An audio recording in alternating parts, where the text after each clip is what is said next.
Good morning and welcome to the Sunrise Safari. It's probably going to be a while till we see the sunrise. As you probably noticed, it's fully overcast and cloudy today here in the Lowveld of South Africa. We're in the Sabi Sands on Djuma and Arathusa Private Game Reserve, and my name is Scott. On camera is James, and on the other vehicle is Brent and Andrew. So we have got two vehicles out exploring for anything exciting today, and I'm sure it won't take long to find something to show you. Brent is headed off to the central parts of Djuma to follow up on a report of a leopard that was seen at the Djuma waterhole last night. It was around, I think, 11 p.m., so about 7.5 hours ago. It's a long time, and the leopard could have moved off a long way by now. But in the same breath, that leopard could have made a kill nearby and could be still in the area. So Brent is actually, I think, off on foot at the moment, searching for any tracks and signs. And James and myself have headed into an area where another leopard tends to spend time. It's a female called Shadow and her 8-month-old cub, Sindile, that spend time in these parts, and it's been a while since we've seen them, so we thought we'd just try and snoop through their area and see if we get lucky. Now, while we're looking in this area for them, we could come across any other animals, and like I said, I'm sure it won't take long for either Brent or myself to find something. In the final control room, you've got Nikki in the director's chair and Eugene giving her a hand. And there's some exciting news. We've got a new addition to the team arriving today, and we're all really excited to have Phil on board with Wild Earth now. He's going to be a new cameraman, and he comes with a lot of wildlife filming experience. And depending on what time he arrives today, he could even be out on camera this afternoon, which is good news for all of you, because it means you won't have to deal with our shaky presenter cameraman work, as James is a presenter and so is Brent, as well as myself. But because we have been short a cameraman for the last few days, we've all been taking turns on camera. So really looking forward to having a new addition to the team, and I'm sure you're all going to like the work that he produces and provides for all of us. Well, as we drive along the roads, especially in the early morning, it's very important to check carefully for any tracks of animals. Excuse me. And these roads provide us with huge amounts of information. Already I can tell that the zebra moved down this road at some point. The tracks don't look very fresh, possibly from sometime yesterday. But if it wasn't for these roads and the information they provide us in terms of the tracks of the animals, we would really have a difficult job finding them. Now, for those of you who may be watching for the first time, a huge welcome to you. And you may not be aware, but this is actually a live safari, so it's happening this very second. And it's not only live, but it's also interactive. So if you've got any questions, comments, if you spot a leopard in a tree that we drive past, you can tell us. And to do that, you would hashtag Safari Live on Twitter, or send an email through to questions@wildearth.tv. And please send your questions through. They may not be answered instantly, so keep trying, as there's a lot of people on the back with you as well. So all the questions that come through, understandably, can't all be answered, but we really do appreciate your questions. So keep them coming. Now, checking the roads for tracks is one way to find animals or to get an idea as to where they may be. Another important or useful way of trying to find animals is by listening. So sight and hearing are our two main senses that we'll use when looking for animals. And there's various different sounds we can listen to. We could hear the noise of the animal that we're actually looking for, like a lion or a leopard or elephant, for example. Even buffalo will vocalize. So there's certain sounds that the animals will make. But there's also other noises, alarm calls or distress calls, that a lot of prey animals will make when they see predators. So every now and then, it can be very useful to stop and listen, because you can often hear a lot further than you can see. So important to combine those two senses. Our sense of smell will also help us, but to a very small degree. Our sense of smell is not good enough to smell most animals, but the sense of a leopard, or the scent mark rather, where they spray onto bushes, smells very much like buttered popcorn. So that's one smell that we can pick up quite easily with our noses. Also the smell of wild dog. Wild dogs smell much like a wet blanket that's been left in a car on a hot summer's day. It's a very damp, almost moldy smell, you could say. So very pungent. But other than those two animals, what else am I missing? An elephant, bull, and must. There's also got a very sweet and pungent smell.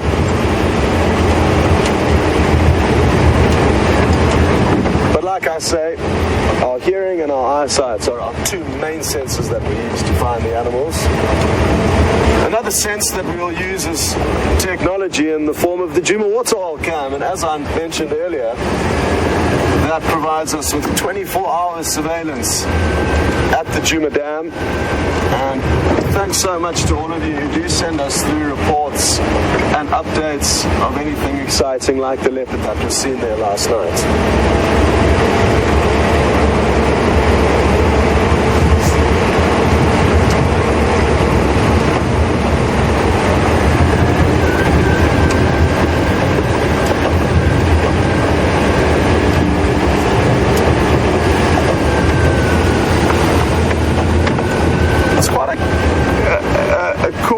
But not as cold as it is when there's no cloud cover.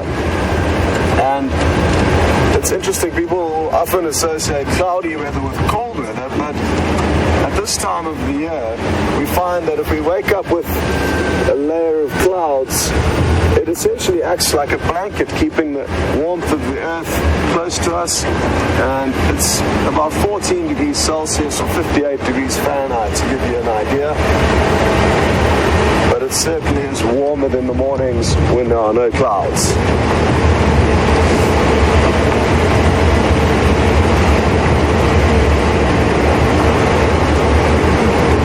I've got a feeling that there is going to be something up ahead in this clearing.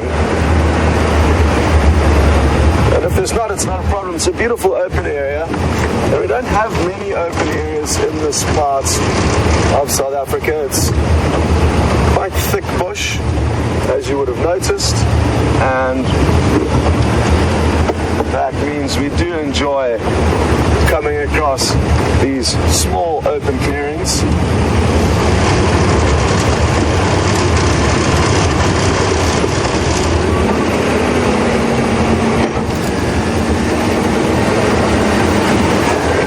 And sadly, it appears like my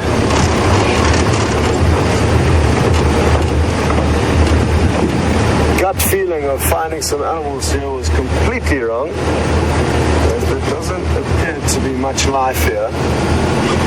I thought the same thing once driving into this clearing. There was about 10 minutes left of the broadcast, and it had been a relatively tricky morning. We hadn't found too many animals, and I found some leopard tracks that were heading towards that bush that James is busy zooming in onto now. So I drove off and headed into that area, and lo and behold, a wild dog popped its head up. So the leopard tracks led me to a whole pack of wild dog.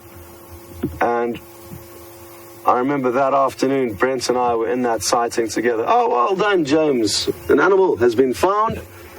And that black and white bird with a very long tail is called a magpie shrike.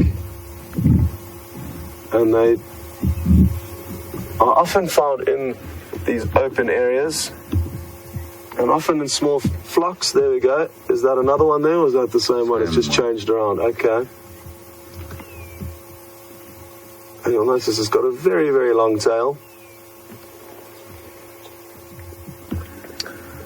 And well done to James for finding that bird. But even if we had found nothing here, just the fact that we've been stopped for a few moments is providing us with useful information. Well, it could potentially provide us with more useful information, but even just by stopping here and listening, we can begin to try and piece together this puzzle as to what happened under cover of darkness last night.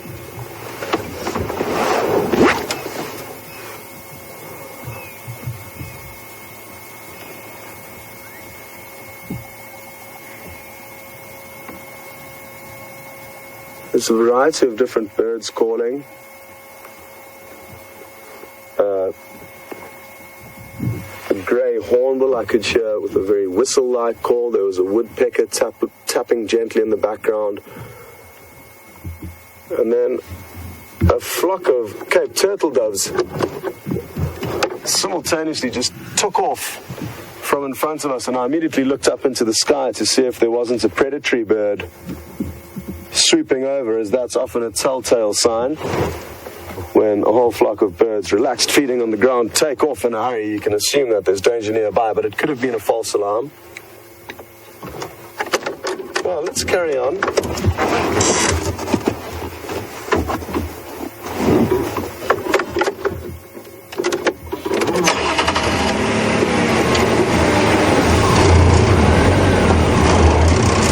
Just got a question through from Ginny, and good morning and welcome on board with us. Apologies for my horrendous driving.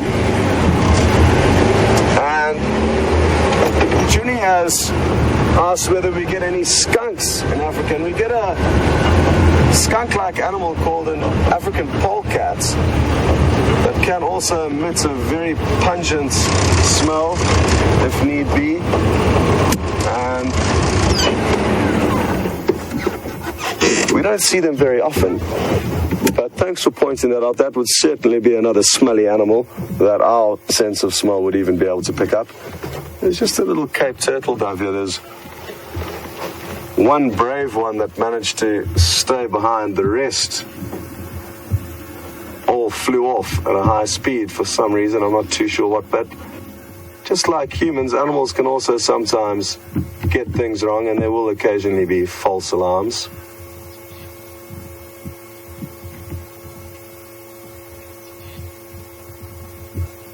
As you can see, though, it's still wanting to warm up, and it's got its feathers ruffled up, creating a warm blanket for itself. The more it extends its feathers, the thicker the layer of insulation becomes, and the warmer they are. And they're really pretty little doves. They've got that very distinctive black ring around the back half of their neck. And it's this bird that lets off one of the most characteristic and distinctive calls of Africa. And it's often one to make South Africans homesick. If you were to hear this bird calling on a documentary or any program you may be watching, it'll immediately make you miss home.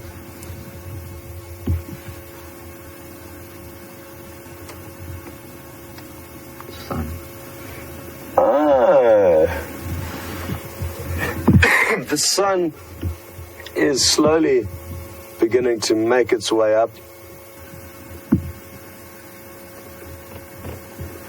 And James is slightly elevated compared to where I am, so I can't see as well as he can, but you can see an orange glow picking up there. Well, I think we've waited in this area for long enough and done enough listening here, so we can leave this little Cape Turtle Dove to continue its morning. I would have loved to do its call for you, but it wouldn't have done the call justice. But some of you will know the call often can be remembered as it rings out similar to saying work harder, or drink lager, depending on your preferences. But if I do hear one calling later on, I certainly will stop and get you all to hear it.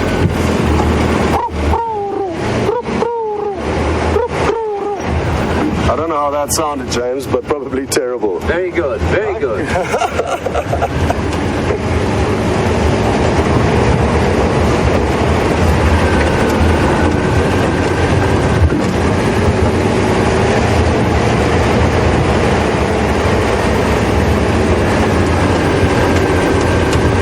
Well, for those of you that know Brent, I'm sure you're all looking forward to saying good morning to him, and for those that have yet to meet him, enjoy what he has in store for you. We'll catch up with you a little bit later.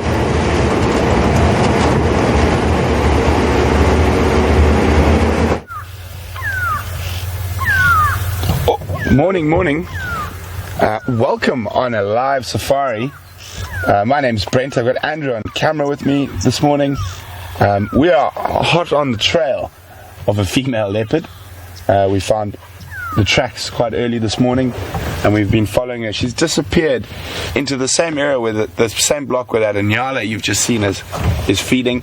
So we decided to stop and listen in this area, see if we could hear any alarm calls. Oh, excuse me. But welcome on the Sunrise Safari.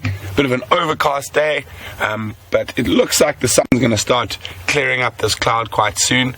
And hopefully, with this cool weather, the cats are going to be moving a little bit longer.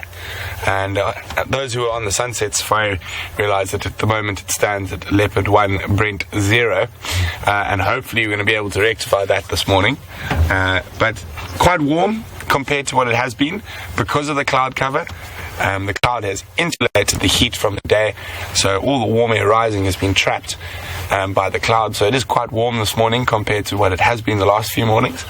So hopefully we're going to have some leopard luck.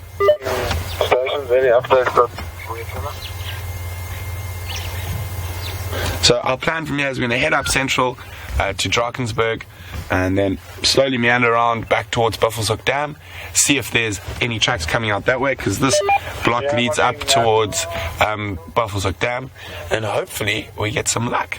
And also thanks to all the people watching the Djuma Cam last night. Really appreciate that. I know that leopard that bewildered me yesterday popped in for a visit after 9 o'clock last night. Very, very, very frustrating. And then also for that big herd of buffalo that came down. Thanks for letting us know about that. We really do appreciate that. If you are new, we are live. You're on a live African safari with me. You're sitting on the back of my game drive vehicle, and we're exploring Djuma Private Game Reserve in the Sabi Sands, and it's part of a vast, immense area of unfenced natural wonder where animals can roam freely. That is the Greater Kruger National Park and the Transfrontier Reserves in Mozambique and Zimbabwe. So we're going to continue on, and hopefully one of these animals that wanders this vast wilderness will decide to be a little bit more accommodating than yesterday and put on a show for us.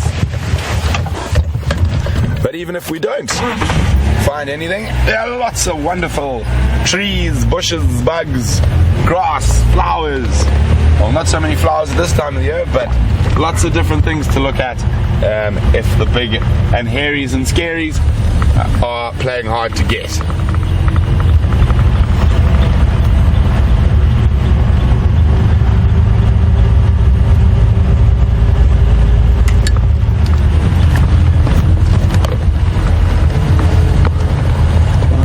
Something there. A difficult spot, actually. Yeah.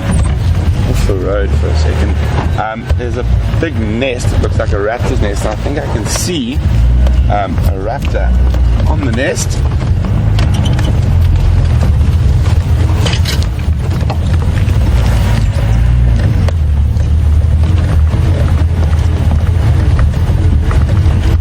Let's try to get a gap through the trees here.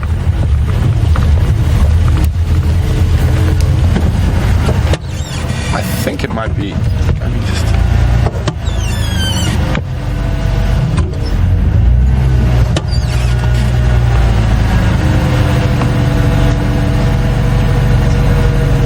I can't see what it is from here. We need to go around through the other side.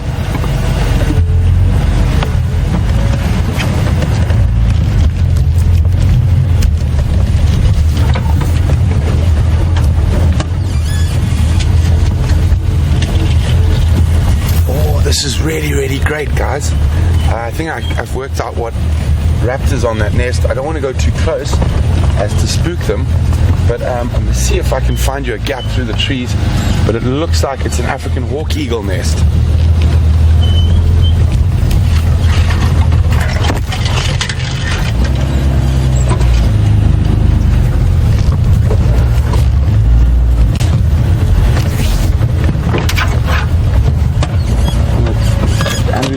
Show you quickly through the trees, and then I'm going to move again. So there's the nest, and just to the left you can see there's a bird of prey there.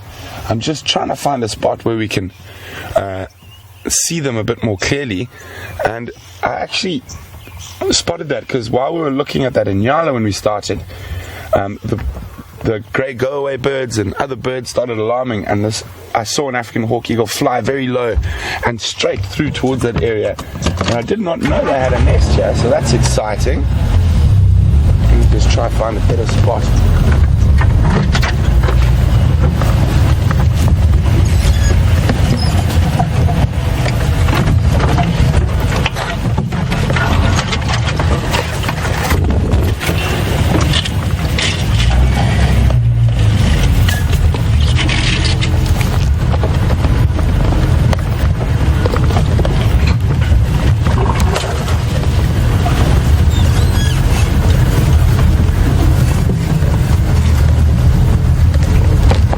I don't want to go too close to the nest, it'll disturb them. So I'm staying quite far away, but I think we finally, there we go, got a spot. And you can see how massive that nest is. Now both birds are there. You can see the one sitting up, and then you can just see the head of the other.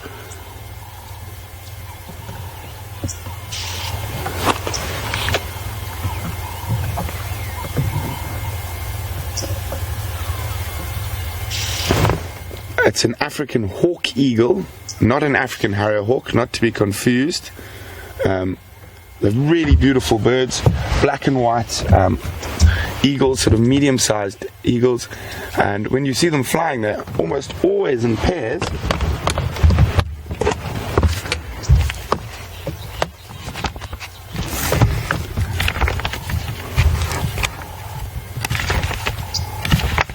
So not an African harrier hawk, which we do see quite often here. This is a true eagle, an Aquila eagle.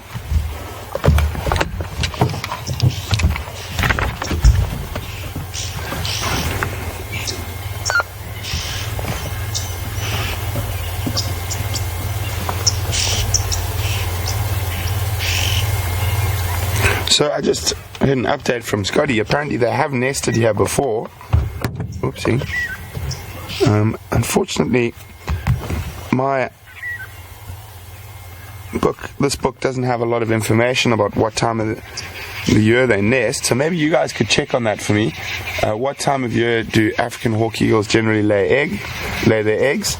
And you can let me know by emailing. Oh, there he goes. One just took off, and it's chasing the oxpeckers away that are making a lot of noise. And just stopped in the dead tree where the oxpeckers were sitting and alarming. Just to the left, and we go forward a bit, Andrew. Oh.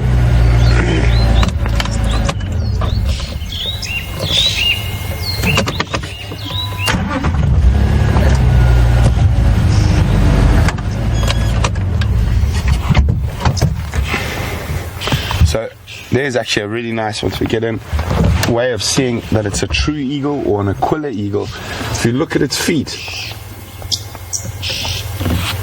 the feathers extend all the way to the top of the feet. And you can actually see that back talon there. Look how massive those talons are for grabbing small unsuspecting mammals and lizards and legavans, monitor lizards. See how massive those talons are.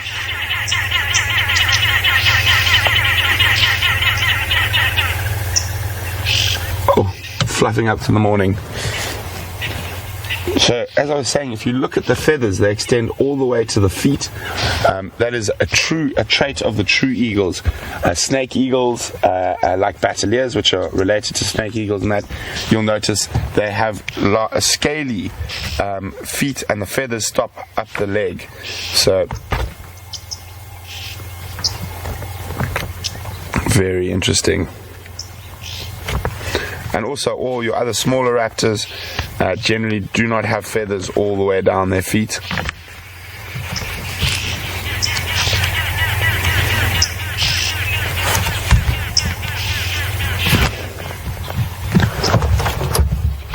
Okay, a lot of the birds are not happy about them being around.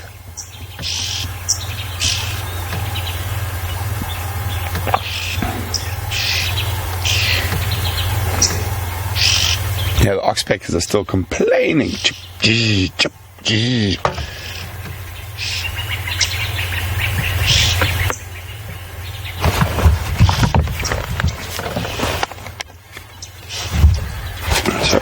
as I was saying here, it's number 2. And you see how the feathers extend all the way down to the end of the feet. If you look at the snake eagles, the feathers do not. So there we go, African hawk eagle. Definitely one of my favorite large raptors in this area. But we'll leave them be and head on and see what else we can find.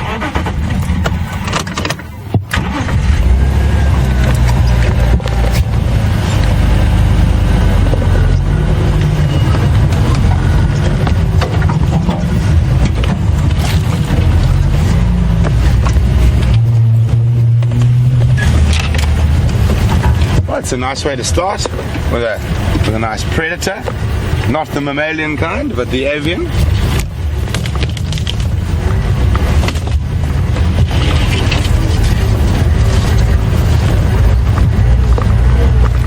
So, morning, Lulu. I have a question from Lulu. Lulu would like to know: do I mind seeing kills? Oh, that's quite an interesting one. Obviously, it can be quite tough and quite gory, lots of blood and guts. But I actually love seeing kills. It's sort of part of the thrill of the chase, and being in the right place at the right time, reading the animal movements and animal behavior to get yourself in that position to see a kill. And a lot of kills happen at night, so we don't actually see them, so it's always very, very special to be able to see a kill. I've grown up in the bush pretty much my whole life, so death with animals and stuff like that is not something that I sort of get queasy about or affects me very much. It actually excites me, which is probably quite strange, but it's because I've been seeing kills since I was very young. I mean, I think I saw my first lion kill that I can remember when I was 4 or 5 years old, and pretty gruesome, and everything was explained to me really well by my dad and the different wonderful teachers I've had in the bush over the years. So I enjoy watching the hunt and the kill, and a lot of the stuff we talk about, like how there's that gap between the lion's canines and premolars that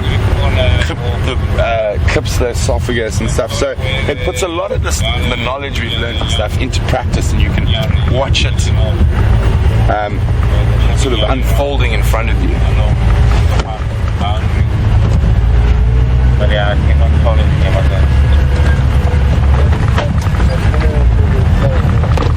Oh. Wait.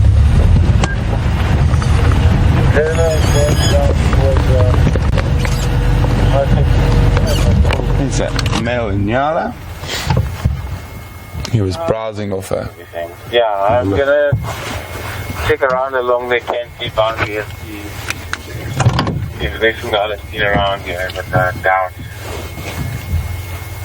And there's a young male coming in behind. So Nyala aren't territorial. They roam in home ranges, and you'll often find groups of males together, and they only compete with each other when there are females around.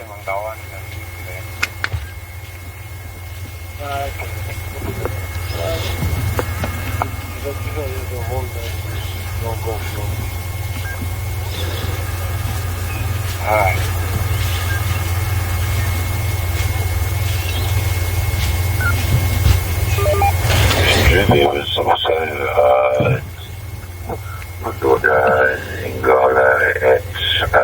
So thanks very much, Katrina. Katrina sent me some information on the African hawk eagle eggs in the southern hemisphere, which we are. They can lay any time from April to January. So the fact that they're sitting on the nest now, there's a strong possibility that they are possibly having an egg there. So we definitely have to keep an eye on that nest and see what's happening over the next few months, if there is a chick that's going to come out of there. We're going to continue on up and try to get around to Drakensberg Road, and in the meantime we're going to cross back to Scotty and James and see what they've been up to, and we'll be back with you a little bit later.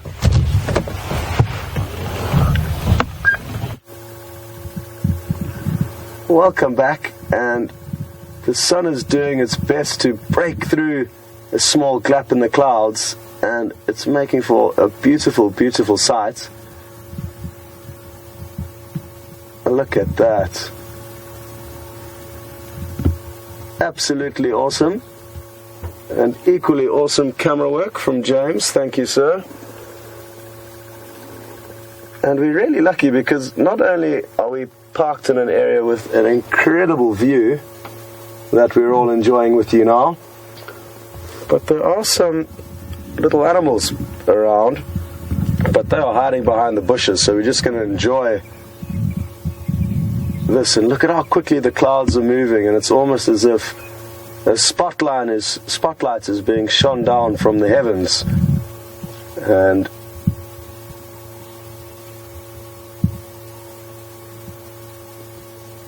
look at how awesome that is.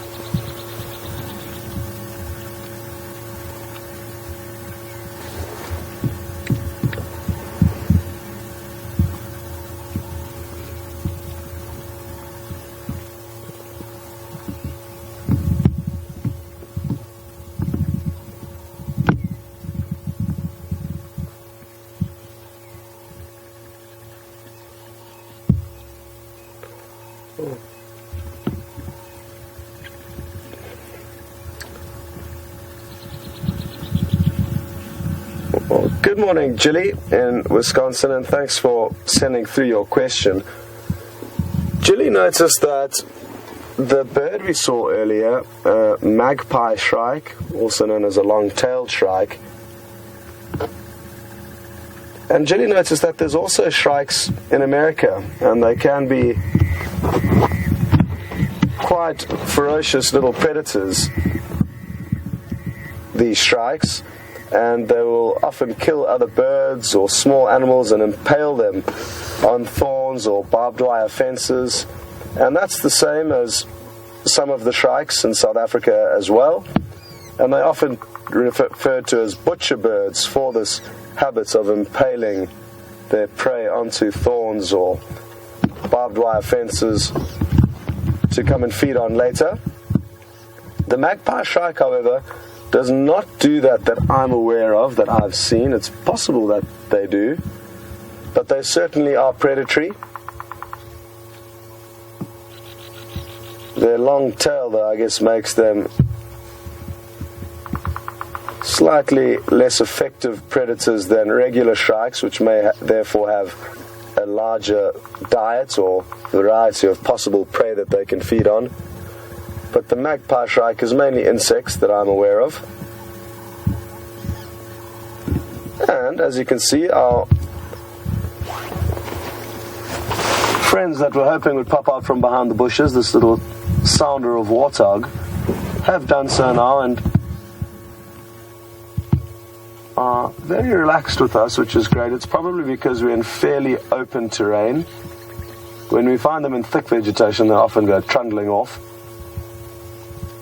But yeah, they're very relaxed, and you can see they're busy looking for breakfast. And you also would have noticed that they go down onto their elbows, essentially, when they're feeding. And they do this simply to create an easy angle of leverage that they can use their nose to dig up little roots and bulbs.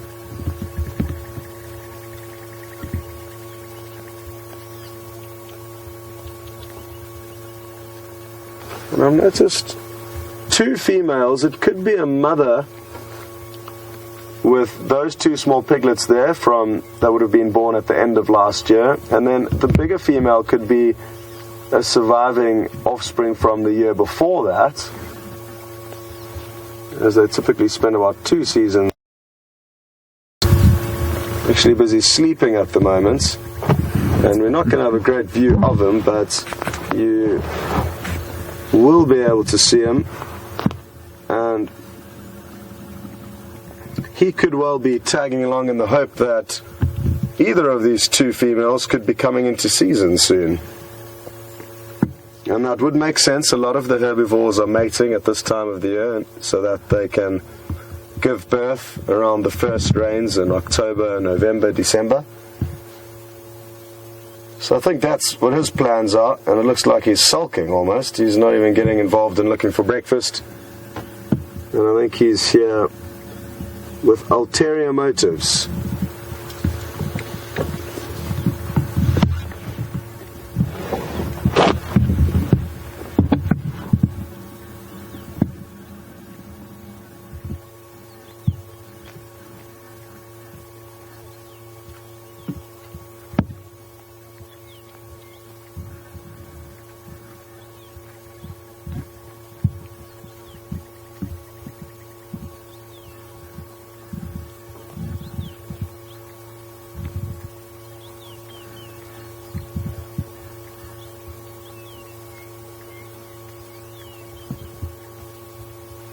Well, morning, Mary in Michigan, and thanks very much for sending through your question.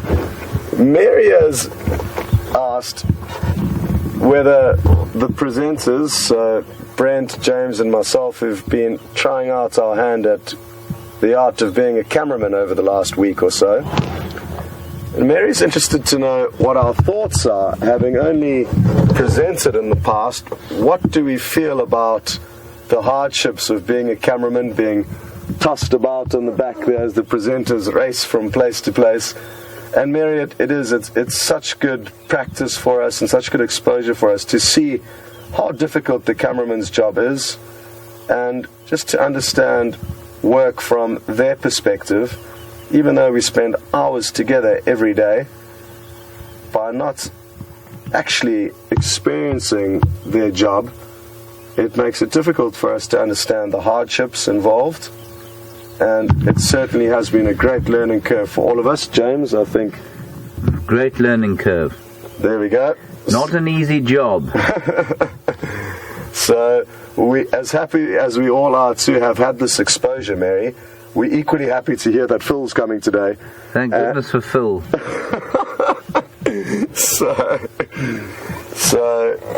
But it is a very good point that you've raised, Mary. And another very daunting role that us presenters fear is that of the directors. It's important to remember that they've got a lot going on in that room, and while we're out exploring in the fresh air, they are stuck inside a closed room with so many computer screens and technological things that actually scare, I know, Brent, James and myself. So they've also got a very tough job, and one that we should probably also try out at some stage. I've been avoiding it at all costs. No, not for me. And James says he's planning on doing the same. Well, it's been a wonderful morning, and I'm glad to hear that it sounds like all of you really loved that beautiful spotlight or ray of sunshine coming through the clouds. And again, well done to James for capturing that so well. But we're probably going to leave these warthog now to continue feeding. But before we leave, we will get one more question from Anne-Marie. And Anne-Marie would like to know if warthogs are herbivores or if they are actually omnivorous. And like most pigs, they are omnivorous. I've seen one chewing on the leftover skin from a duiker kill that a leopard had made. And I've heard reports of many other instances of warthogs feeding on various types of meat. So they will, but as far as I've seen, they are predominantly herbivorous or herbivores. Have you ever seen them eating meat? Seen them chewing bones. Chewing bones. So between James and myself, who collectively have a fair amount of time in the bush, I've only ever seen it once, and it was chewing on the leftover skin from a duiker kill.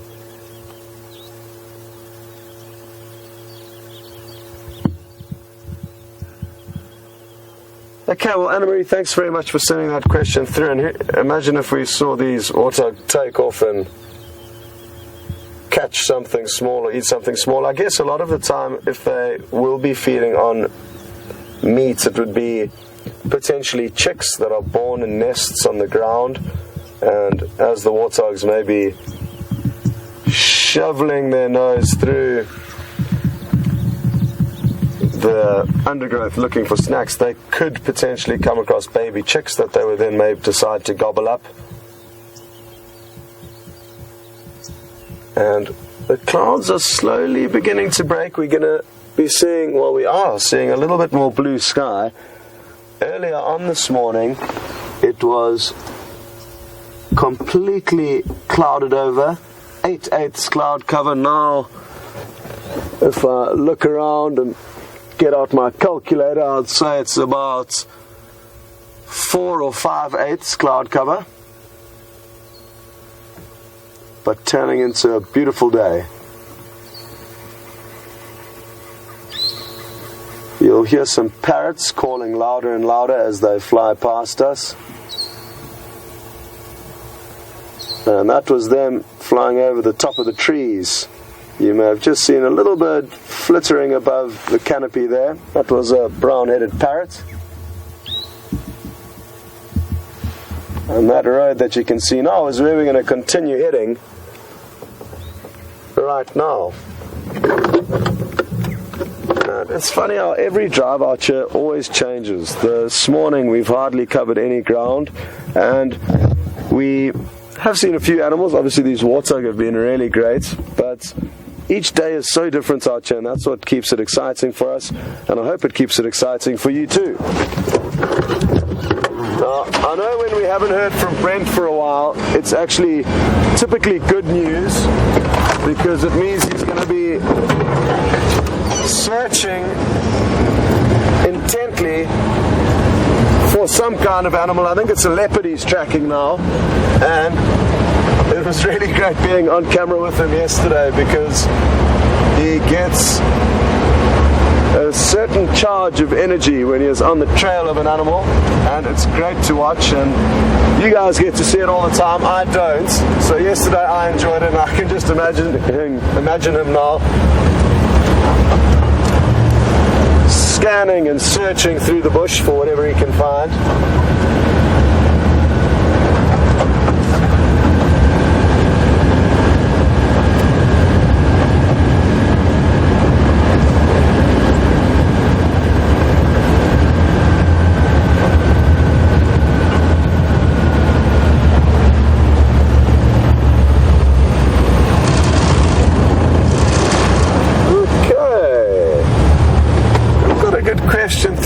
Susan in the Netherlands. Morning, Susan, and welcome on board with us.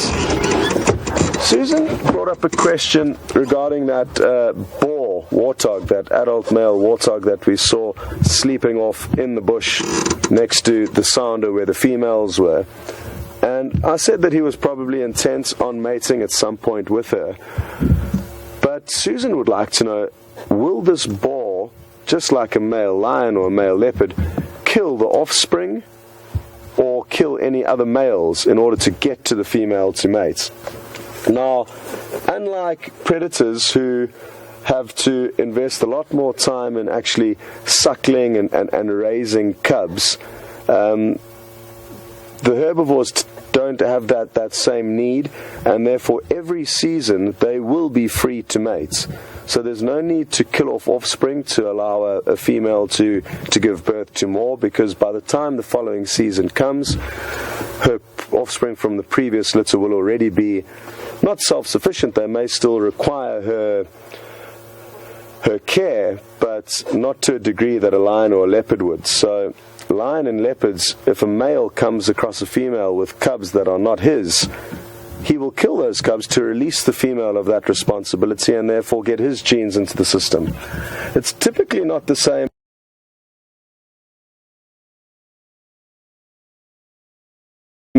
with herbivores, but there will certainly be ferocious competition between the males.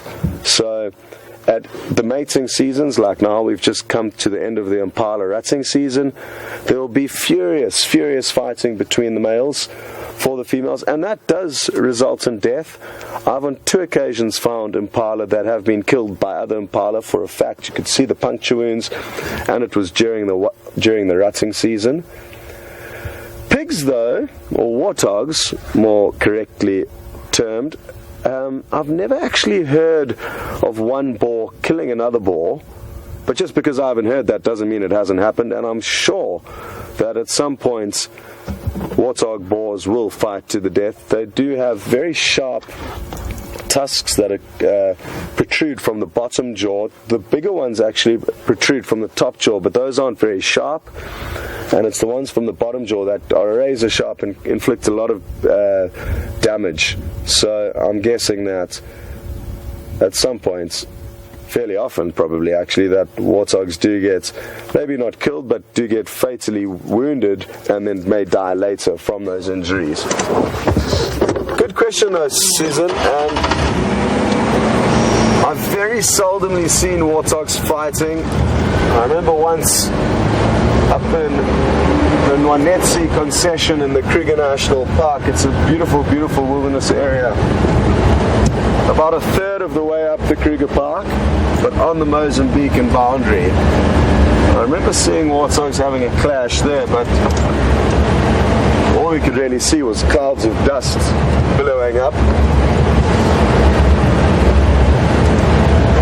A lot of zebra tracks up and down here. There's been a herd of zebras spending quite a lot of time in this general area, so we could bump into them at any stage. We had a great sighting yesterday with Chris. He was here just to check out our operation and for Wild Earth to check him out, and he loved his time with us, but now we're basically just in a process where, because we are looking to expand, we're getting as many guides exposed to Wild Earth as possible so that they know whether they would like to get involved with us, and we know whether we would like to get involved with them. And Byron is another person who you will meet. He's arriving tomorrow afternoon, and we'll be doing 2 drives on Friday, both a morning and an afternoon drive.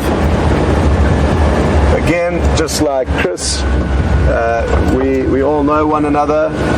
Brent and James know him a little bit better than I do, but he's a great guy, and just to let you know, you will be meeting Byron, who's also just coming to see what we do and whether he would like to get involved with us, and vice versa.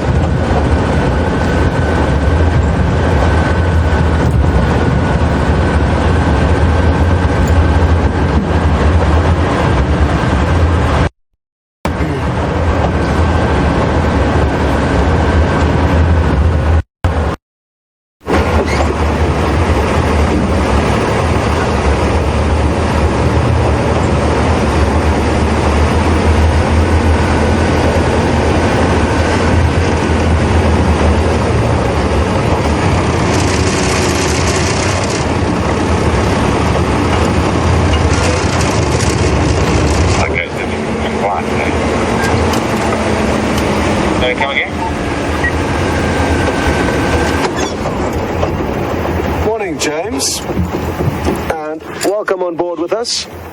James sent through his question on Twitter, and for those of you who would also like to send questions through, it's really easy. You would just hashtag Safari Live, or you could even send an email through to questions@wildearth.tv. James is asking whether warthog provide a food source for people in South Africa and in the surrounding villages, and yes, they would certainly to a degree. A large reason for that is that they can burrow under fences, and basically fences aren't a sure way that they will be kept in a place, so they can go wherever they like to go, and therefore will often break out of reserves and feed on local farmers nearby, causing trouble with their crops. But the African cultures that we have here in South Africa, the Zulu people, the Shangaan people, or Tsonga people from this area, and the various other tribes, all really like the taste of wild animals. And unlike areas like East Africa, where hunting is not really done very much unless by unique tribes, all of South Africa's tribes were active hunters many years ago, when there was a lot more food around and a lot less farming done, or a lot less wild animals around, should I say.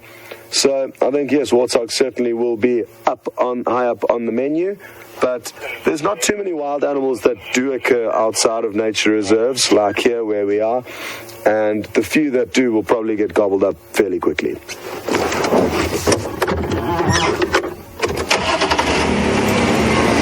Good question though, James.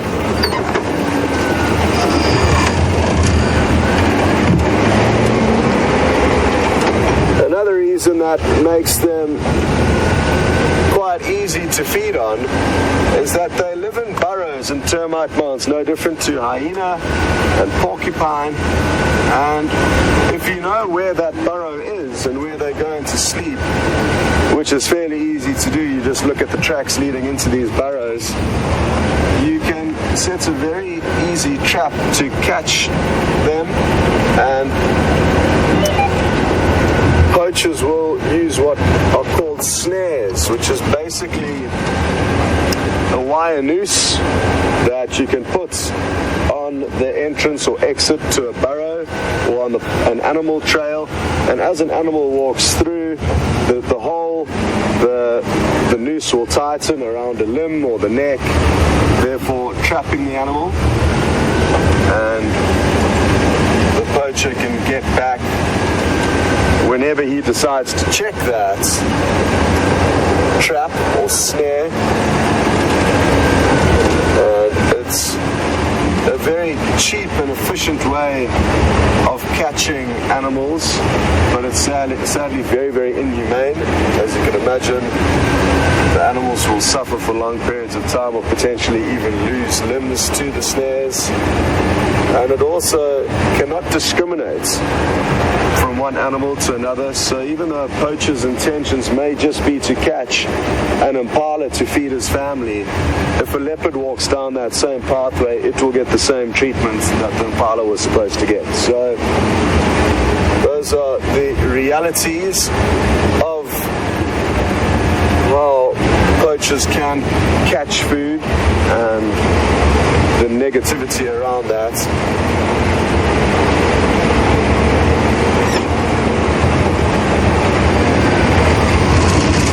So the plan now is to just touch into Arethusa again, shadow a female leopard and a cub. I've been spending a lot of time on the boundary of Arethusa and Djuma,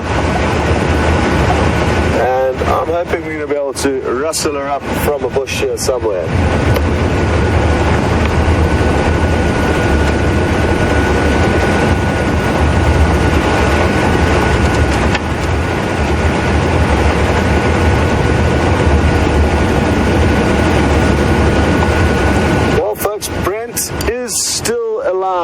So don't worry, he's out there searching, and funnily enough, I've just got a report that he would like you to all come across and jump onto his vehicle for a while, so enjoy whatever he has found, and I'm sure he has found something.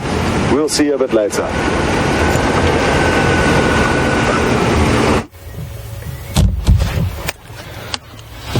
Welcome back, everyone.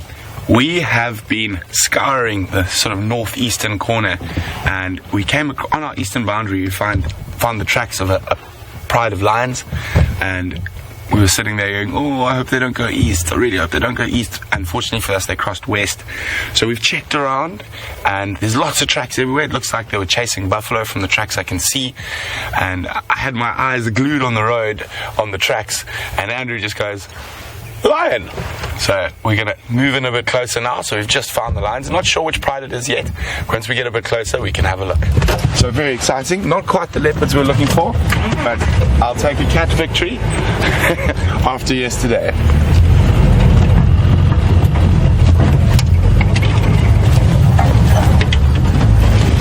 So here they all are. Probably lying about 50 meters from the right. Excellent spot by Andrew. It's so useful having our cameraman with us, because it gives us a chance to concentrate on the tracks, and they can keep a lookout for the animal.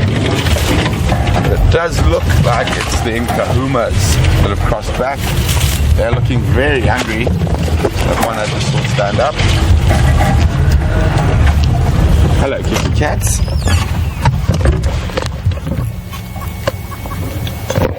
I can see 1, 2, 3, 4, 5, 6, 7, 8. So the full pride's here, and there's the young male. Oh, big yawn. Just going to move the vehicle a little bit more so we can have a look at some grooming. They might move again. I think they've had a busy night from the tracks. All the toing and froing that I could see.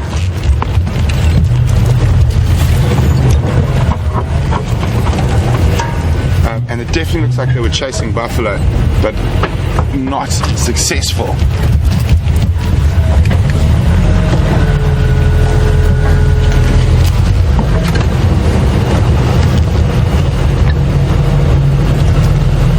So we found the tracks on Cheetah Cutline, and we saw that they were heading west towards Buffalo's Hook Dam, so we zoomed around to Buffalo's Hook Dam and then came onto Hippo Pools Road, and they're lying up just to the north of Hippo Pools Road, about halfway between Buffalo's Hook Dam and the eastern boundary.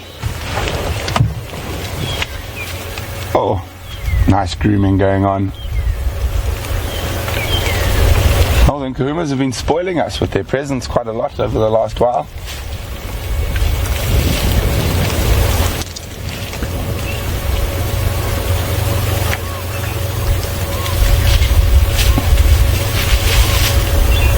A bit of de-fleeing or de-ticking. And you'll see your domestic animals do that, and sometimes they'll even do that to you.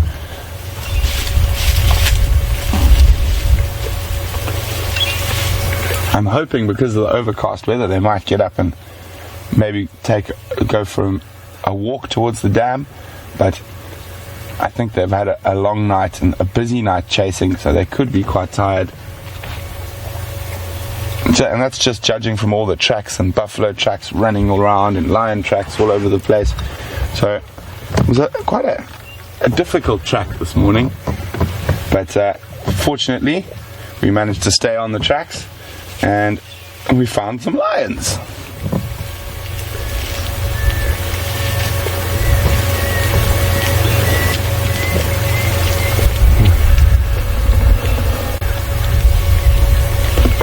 Very nice little bit of grooming going on here.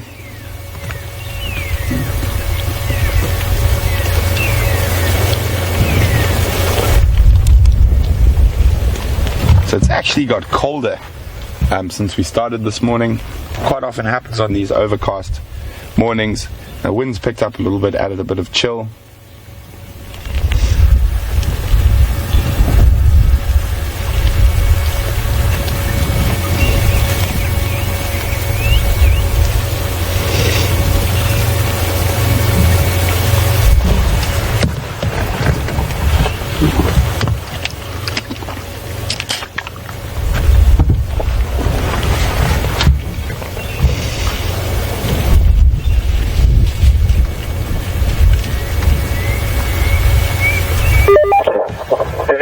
Something's off. Still sitting on the road. So guys, I'm just going to let the rest of the game drives know that we found them. Where's lobster? Between our steering and that lot of cut. Right, cool.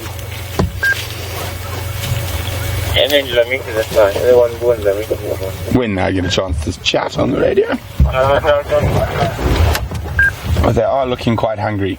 Not in dire straits by any means yet, but definitely could eat.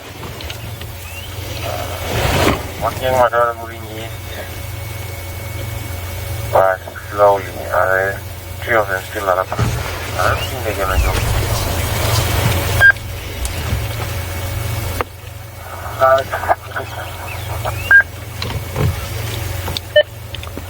Texan coming. Yeah, okay.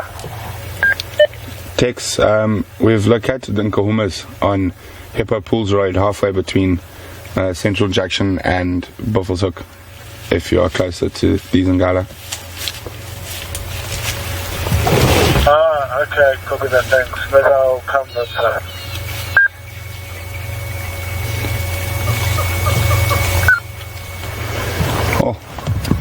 I think we might get a sort of shot of brilliant light coming through. You see that young male's eating a bit of grass. Maybe he's got a bit of an upset stomach. But it looks like there might be some nice light just sneaking through the clouds shortly.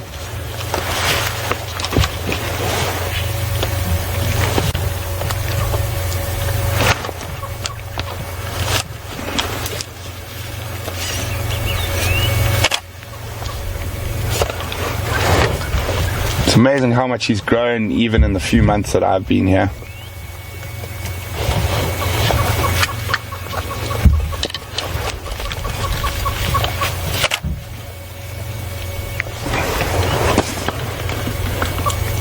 Oh, I got a feeling they look like they might move. So those of you who might be new, you hear that clicking. Don't worry, that's just me taking a few photographs.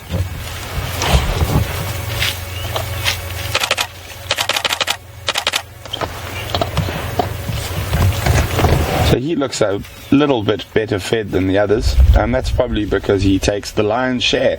And already at this age he's bigger and stronger than the females and will dominate around the carcasses.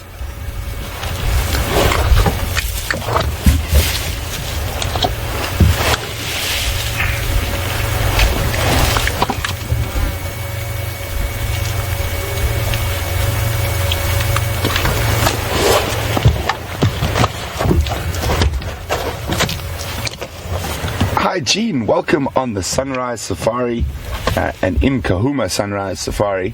That is the name. Gene would like to know the name of the pride and how to spell it. It is the Nkahuma Pride, Nkahuma, Nkahuma, and I'm going to let the other viewers out there who know this pride quite well tell you exactly what Nkahuma means, so you guys can send in your answers to me as well. What does Nkahuma mean? Where did this pride of lions get their name from? And you can do that by emailing us questions at wildearth.tv, or you can use the hashtag SafariLive on Twitter. So for those who might be new, you're on a live African safari with me, and at the moment you're sitting on the back of my game drive vehicle looking at a wonderful, beautiful pride of lions that we were tracking earlier this morning, and we've been lucky enough to find them. They are looking quite hungry, and from the tracks I found earlier, they have been chasing buffalo through this area last night, but obviously you can see with no success. Yeah, they're not small. And they're by no means in dire straits.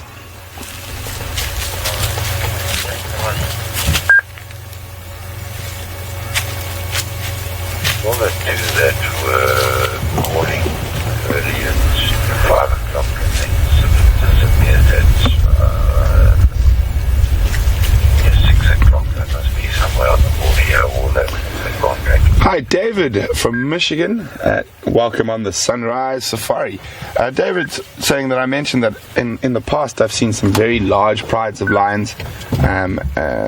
53 was the largest I saw in the Masai Mara. And then I've seen prides around 40 in the Eastern Kruger National Park where I worked. And David would like to know, prides this size, will they bring down one prey or multiple prey species? It completely depends on the prey. It is completely dependent on the prey. So if they catch a giraffe or a buffalo, one will suffice even for a large pride, but not for as long as, say, for a pride this size. But I have seen those large prides will kill even an impala, and 30 lions fighting over one impala is quite a sight.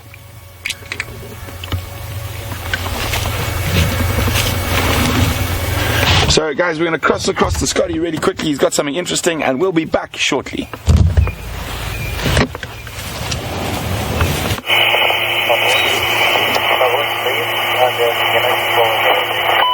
Welcome back, everyone. And this is really interesting. There's a tawny eagle. It's a very pale individual, but we're not exactly sure what it's feeding on here. We saw it running around trying to stomp something with its talons, and there may be an insect emerging from the ground there. As you can see, there's also Burchell starlings fluttering around nearby. And we just wanted to stop a little bit further away to make sure it doesn't fly off. And let's watch and wait and see what he does here. When I say he, it could well be a she, so let's rather say what it does. Not easy to distinguish male from female. Unless they were sitting next to one another, the females would often be larger than the males. That was a hardy-dar ibis that let off a call that you may have heard. Almost like a cry. Wow! And how awesome is it that Brent found you the lion? I told you that when we don't share anything from Brent, it's good news, and very well done to him and Andrew for tracking down the lion. We've been really lucky with the Nkuhuma Pride over the last few days, and let's hope that luck continues.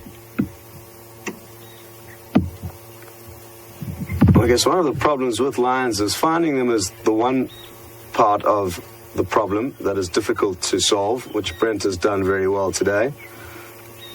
But then getting them to actually do something is the next problem, as they spend so much time sleeping. But at any point while they are asleep, they could either get up and decide to move off and go hunting, especially on a cool day like this, or something could stumble upon them. So still very good prospects. Now, I can't resist but go a little bit closer and try and see exactly what this tawny eagle's up to. So we're just going to creep forward ever so slightly and see what we can find.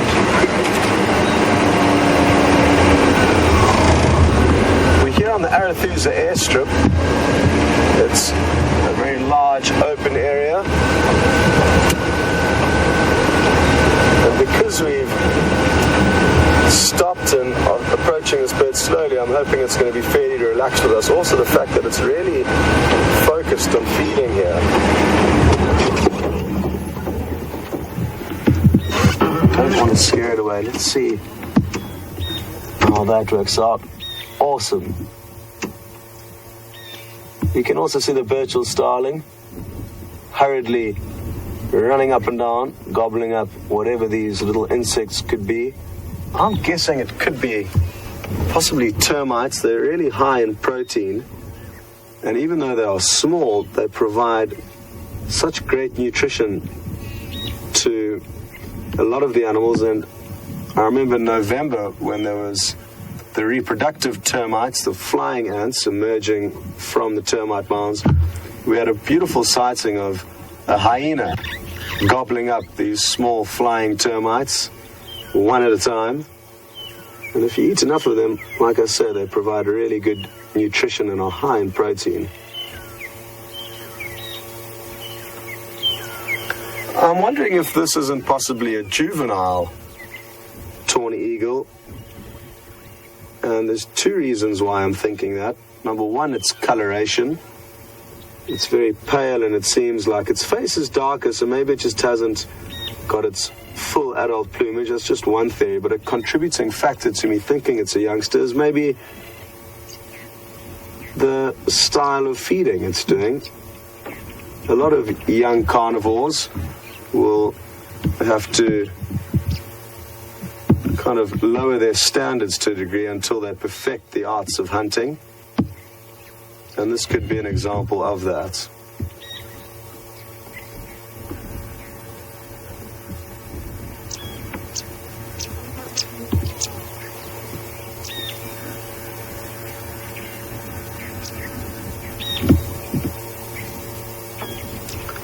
It hasn't done it since you've been with us, but like I said a little bit earlier, he almost ran after something and clamped down with its talons.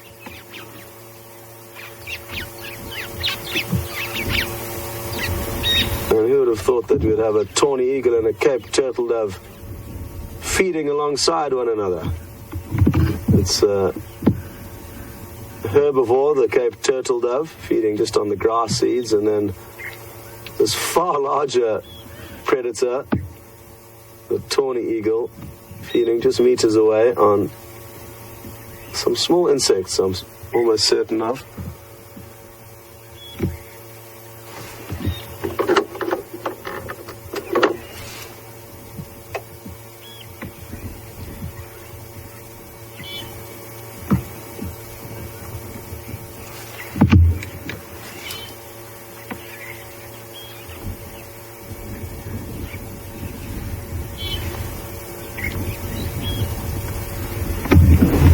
Now, I know we're not as close as all of us would like to be, but I'm trying to creep up to this tawny eagle as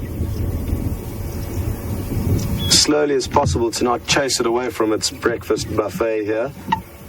And James is at full zoom, but let's try and see if we can now creep a little bit closer. By moving in slowly, like we have been, it'll certainly make the bird or any animal feel more relaxed rather than just racing in on it. So I'm hoping that this technique is going to allow us to get a little bit closer without chasing it off.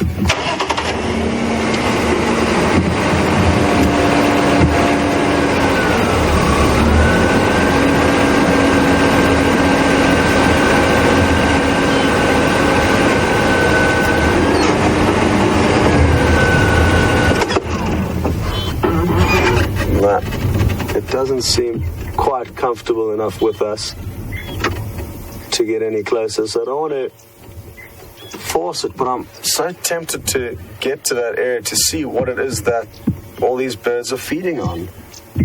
It's abnormal for insects to be very active at this time of the year. It's mainly summer that we expect large insect movements.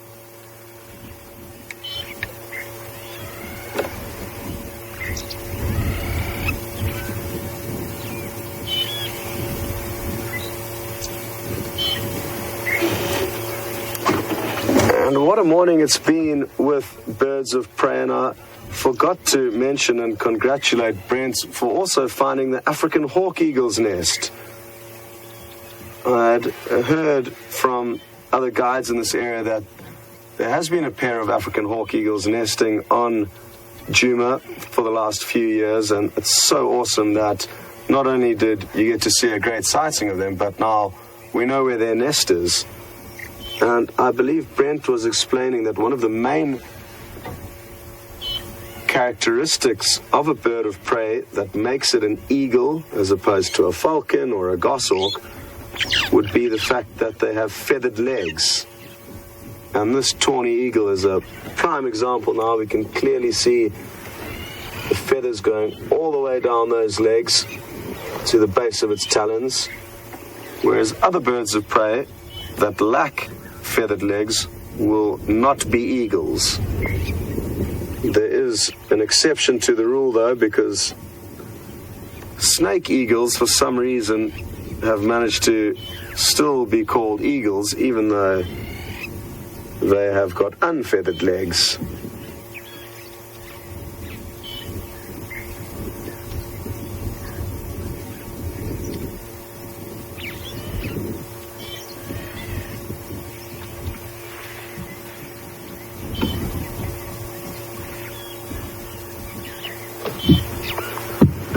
You can see there's a very slight mound of earth that they seem to be feeding around, and that could again be the top end of a termite mound that's slightly protruding. It also seems very well fed on, and it's often the case that the grass that goes on and around termite mounds is more nutritious and palatable than other grass, and that means that they often get grazed very short, and that little patch there does look quite well grazed in comparison to the grass behind the little mound and in front of the little mound.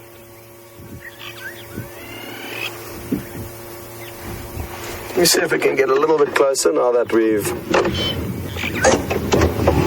won over this bird's confidence that we're not here to cause any trouble.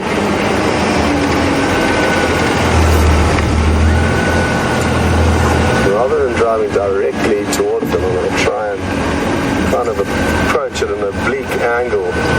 Ah, no. Ooh, did it try and catch something there on the way past? Well, look at this. This is awesome.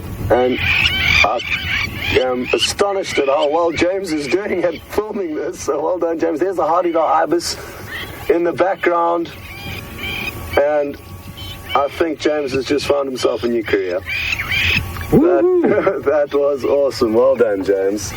Thank you.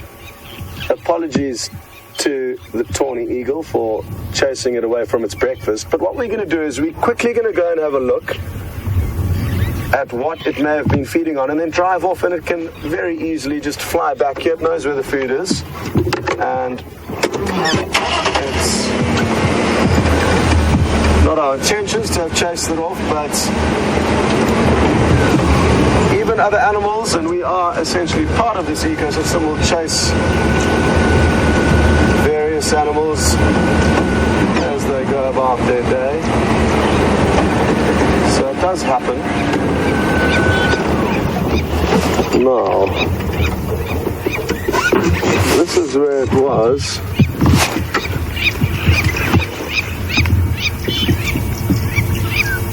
And James and I are going to see if we can find anything here. It's not looking easy at this stage, but in the meantime, I would suggest that we send you back across to Brent and the lions, see what they're up to, and we're going to try and work out what this tawny eagle was feeding on. We'll see you later.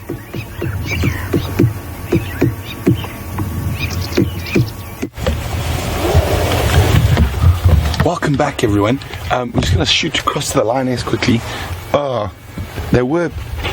They're lying up amongst where this old waterbuck skull here, and she was playing with it a second ago until I turned around, but that's what happens.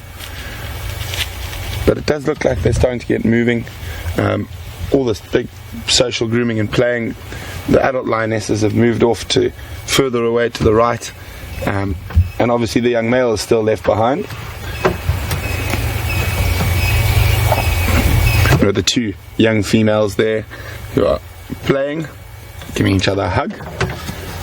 Very important, all the social grooming when it comes to lions, because they are so aggressive around mealtime, that in the downtime between meals, it's very important for them to have a lot of contact, physical contact and grooming, and that strengthens the social bonds within the pride.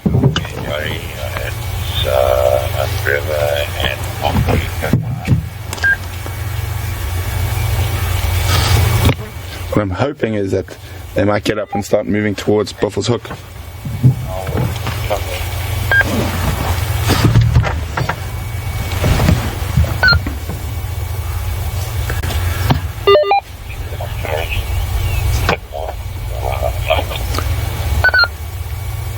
So 2 of the lionesses are up and moving, slightly off to the right.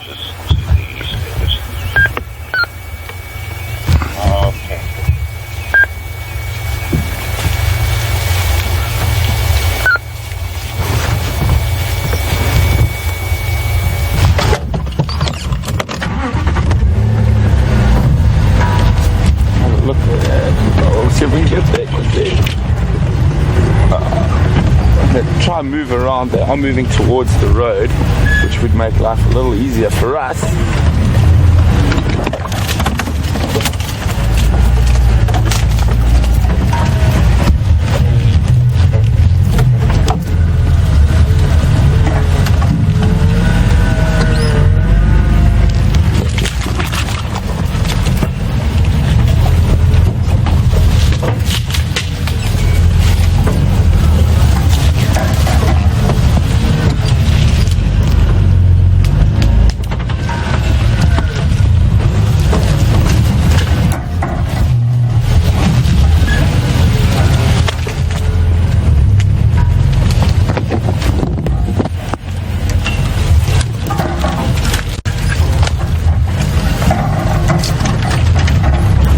Well done to Bren and Marlene. There might be an ambush in the grass. There's one of the young females walking through. Sorry, well done to Bren and Marlene, who got the answer right to what Nkahuma means. It is the brown ivory tree in Shangaan, and from the history I've learnt about of this pride, they were first seen under a brown ivory tree by the Djuma guides, and that is how they got the name Nkahuma. They were all sleeping under a big brown ivory tree. So well done to Bren and Marlene.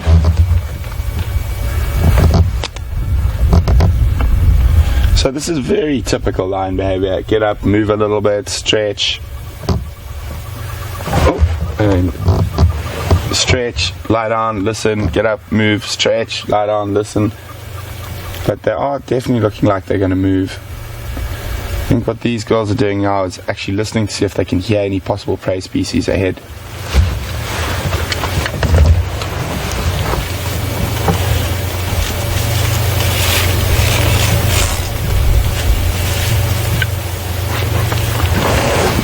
So, there's one of those little young females in that clump of grass. I mean, how is that for camouflage? Now, if you were an unsuspecting prey species walking around and all the lions were lying in grass like that, you would not see them at all.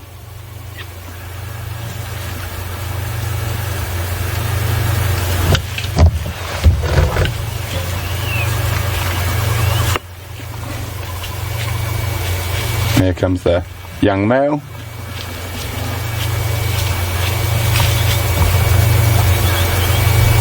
You can see they don't particularly like walking through long grass. You see how he closes his eyes, and that is why they do like to use the flop. Very, very common lion behavior. Go flop on another member of the pride. So now there are 2 lions and a young male who's quite big in that clump of grass, and you can see how little we can see. And one appears.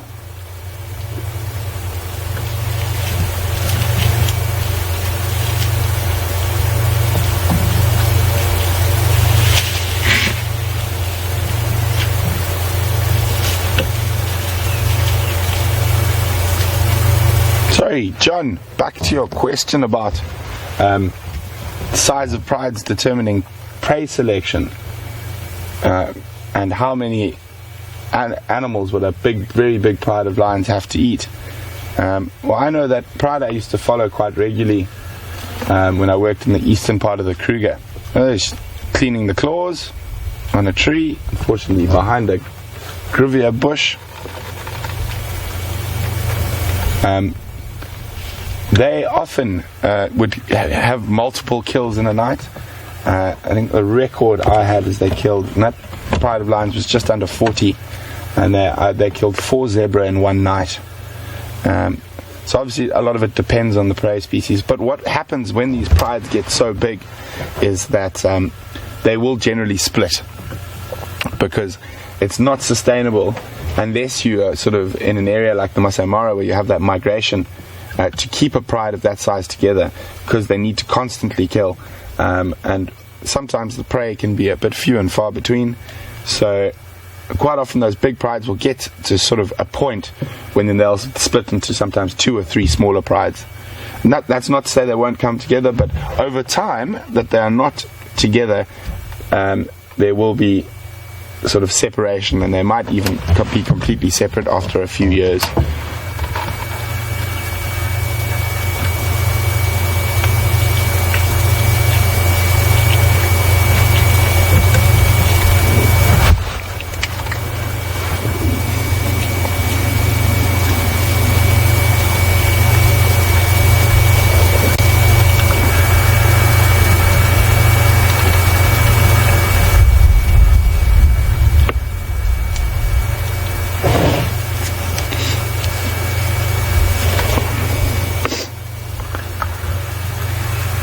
Hi Lynn, welcome on a very cloudy and overcast sunrise safari with the Nkahuma Pride.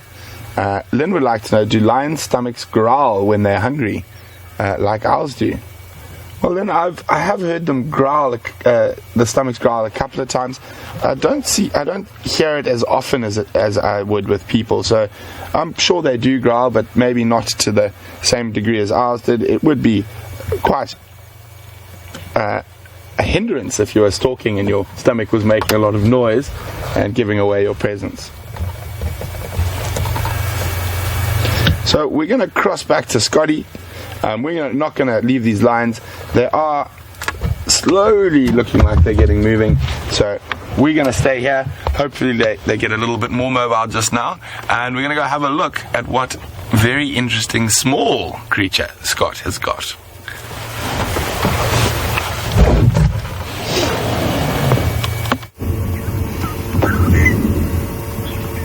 Welcome back, everyone, and we found what the tawny eagle and those Burchell starlings were having for breakfast. Look at this hive of activity. Absolutely awesome. Now, a lot of you may be saying that these are termites, so well done. Yes, they are indeed termites. But they're a specific kind of termite. You get many different kinds of termites out here. This is the harvester termites. And you'll notice a few individuals carrying small blades of grass back down into their subterranean home. So they don't build mounds that extend above the earth. These are completely underground. Unlike the large fungus-growing termite, which creates the large mounds in this area. And as you can see, there are hundreds of them, even as James now moves further afield from the entrance to their termitarium, their underground chambers. Now, these harvested termites will typically forage for little blades of grass at night time, and they need to do that because you can see their bodies are very white, except for the soldiers, which you may have noticed, which are darker in color, and therefore would get blazed by the sun. So we think that they may be out and about today making the most of this overcast weather. Now we can see the real action as they all try and jostle for position to get back down into the chambers below the ground, and there's a little hole there that they are all depositing little pieces of grass on. Oh, awesome. We are in luck. We've about to join these Burchell starlings for their breakfast, and here they come. And even though we are so close to them, they just could not resist the opportunity that is here. Like I said, these termites will mainly feed at night, but because it's overcast, they're probably making the most of this opportunity. Most days during our winter months are actually quite hot and sunny. And these Burchell starlings, oh, look at that, 3, 4, 5, 6, 7, 8, 9, 10, 11, 12 already. Look at how awesome this is. Not for the termites, sadly, but this is an absolute blessing in disguise for this Burchell starling. A meal like this and an event like this can make such a difference in a predator's life, and it certainly doesn't happen every day. We also very seldom get to see action like this from so close, and I cannot believe how awesome this is. We were actually watching the starlings. They were perched on a tree about 30 meters away, and James and I both said it's not going to be long before they come down here.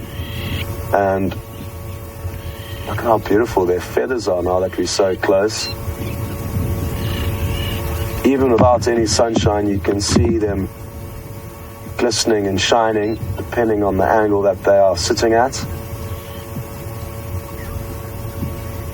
Now, something to bear in mind, it is a theory, but one worth sharing with you, and it's believed that the biomass of termites exceeds the biomass of mammals in this ecosystem. So all these tiny termites we are seeing collectively will weigh more than all of the mammals that occur in the Kruger National Park.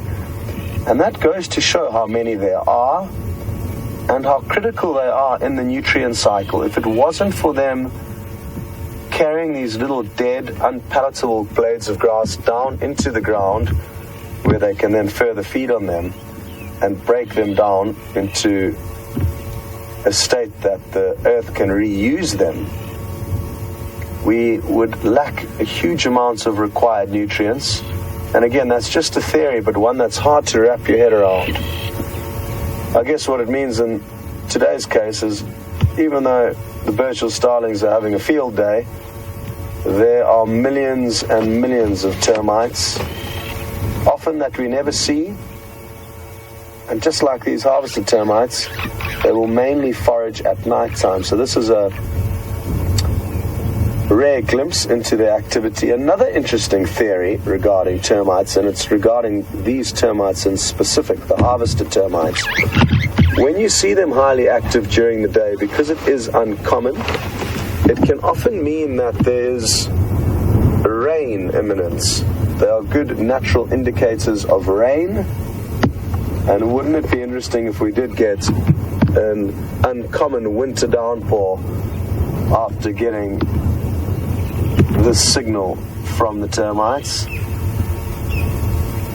Well, I wonder if they've all disappeared after that brutal attack from the Burchell starlings. I think they could have decided against,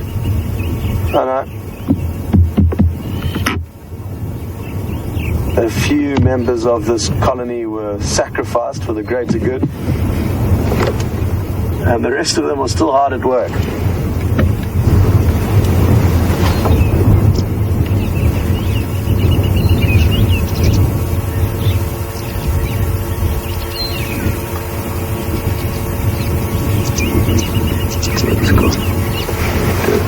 Okay, Robbie in New York, thank you very much for allowing me this opportunity. And I thought about it earlier, but I thought it would be better if one of you asked me to do this. Now, I am going to pretend I'm a Burchell starling and go down and get myself some breakfast. So stand by, and I'm going to let you know what these little bugs taste like.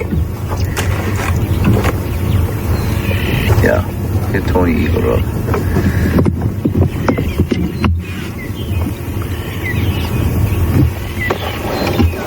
looking. Yeah, come just where the lens is facing. There you go. Okay, everyone, so like I said, they are very, very high in protein, these termites, and the tawny eagle, the Burchell starlings have fed on them. And I have fed on different termites when I was a little kid growing up. Those were the flying ants or reproductive termites of a large fungus-growing termites. So these I've never tasted before, and I look forward to it. And I'm going to take one of them now.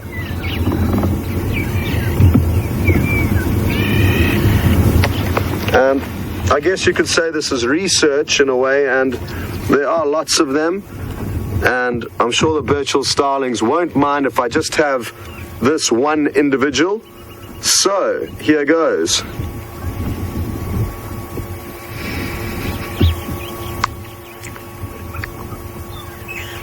To be honest, I couldn't taste too much. A very slightly acidic taste. A little bit crunchy. All in all, highly nutritious meal though, and now I don't need breakfast when I get back to camp.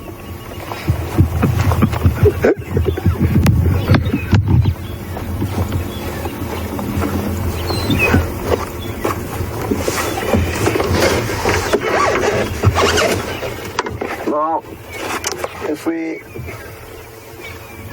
think about how useful these animals are in terms of the evolution of humans, it is believed that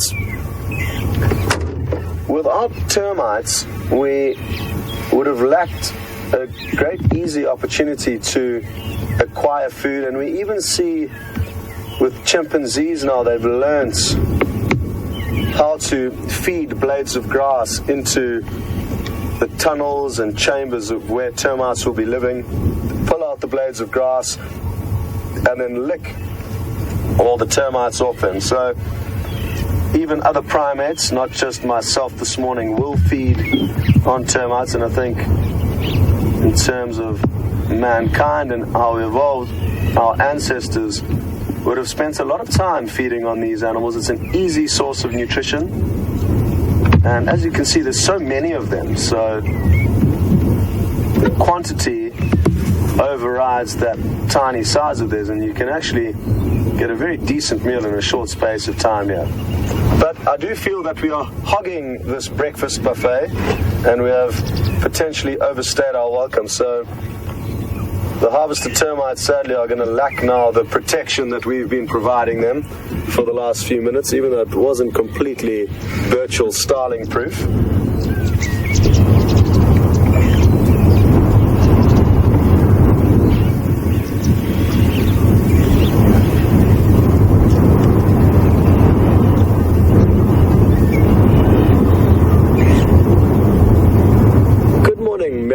In Canada, and thanks very much for sending your question through.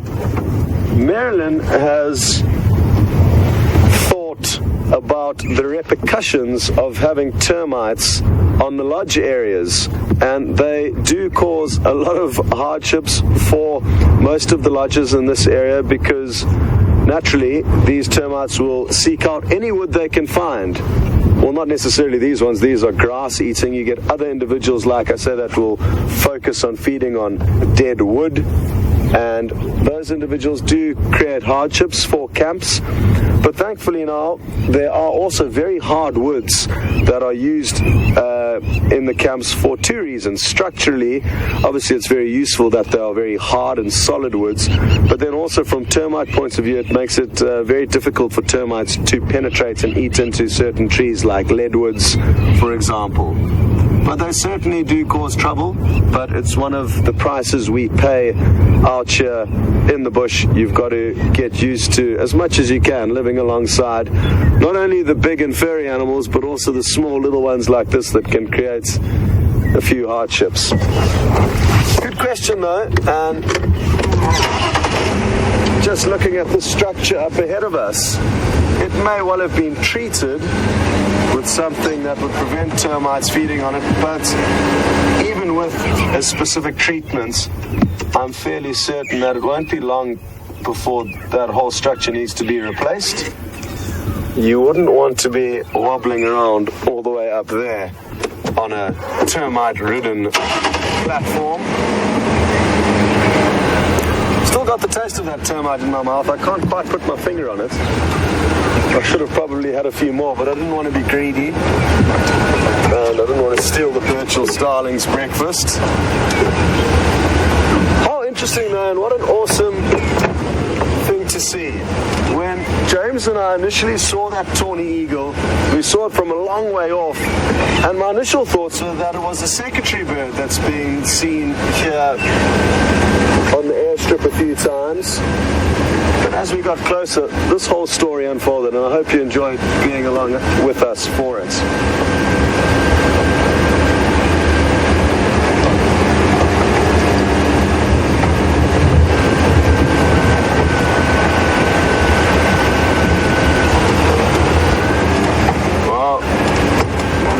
Conversation on Twitter, and you're all very right, is that how rude of me not to get James a little termite to feed on there. And to be honest, the reason why is, for some reason, I felt bad stealing the animals' food. We've got a fridge full of food back at home, and anyway, sorry James about not incorporating you. Yeah, I'm not hungry. Yeah, James had his breakfast before he came out, and from what I've noticed, James prefers eating leaves and soil and those kinds of things. He's not big into the crawling creatures, so we're going to have to find him some leaves to feed on. But while I've been telling him that he likes feeding on leaves, he's been telling me that he's found some leopard tracks, and how awesome. He was leaning over the side of the car and has spotted some leopard tracks. I am going to jump out. It's going to be very difficult for you to see them, but I'm going to attempt it. So just let me reposition the vehicle. Or even better, I think there might be a spot just up ahead here. Yeah, there's a decent one just up ahead here. That should work. And if James just...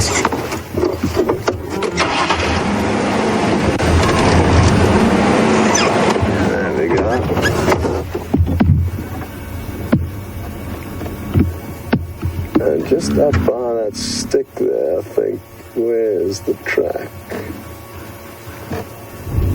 Up a little bit. Yeah.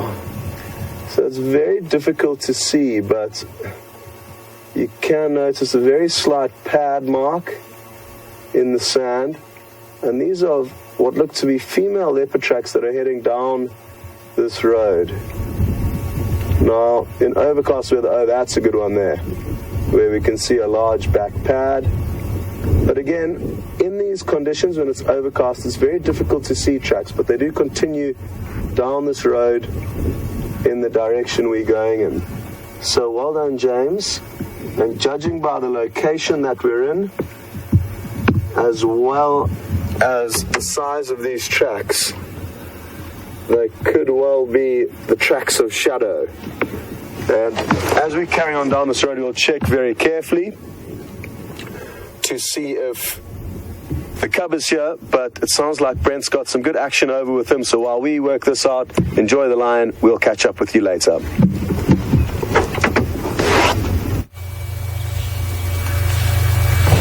Welcome back, everyone. Here you've been having fun with Scott, getting his morning protein intake. I would have definitely enjoyed watching that. We're still with the Nkuhumas. They've got up, moved a little bit, then they've all laid down again. Haven't moved very far, maybe about 20 meters. We're out with the two young females on the edge. The rest are sort of in a pile to the left of us. We'll move around now, but just wait, Andrew, go back to this one. She's stalking, by the looks of things, another lion. This is game time. Just going to move us so we're in the right spot. If she decides to charge immediately.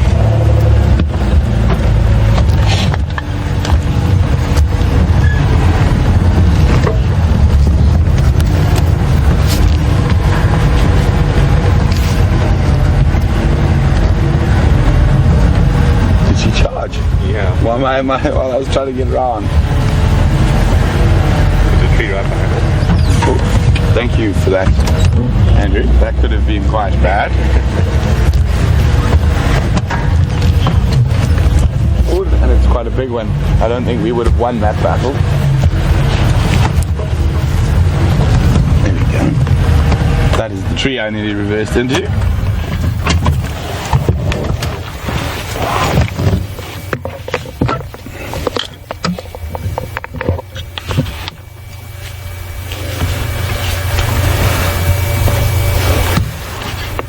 Behind the tree, of course.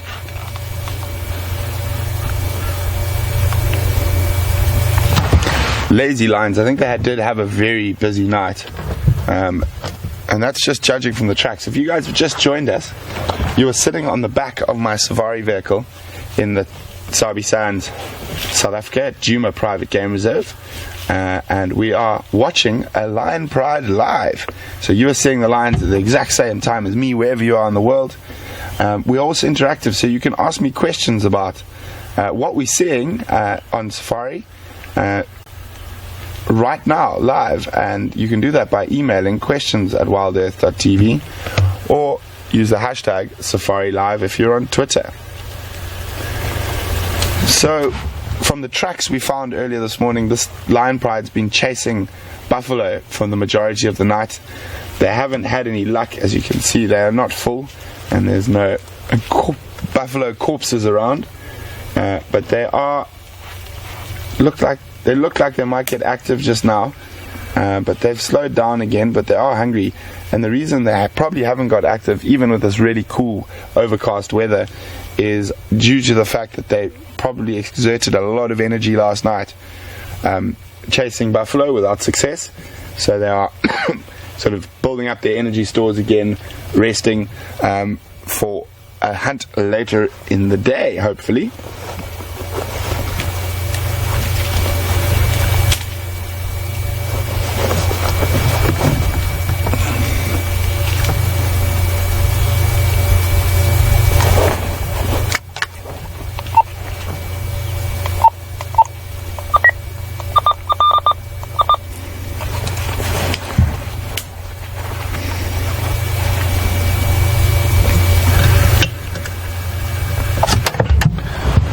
Hi Russell, welcome on the Sunrise Safari.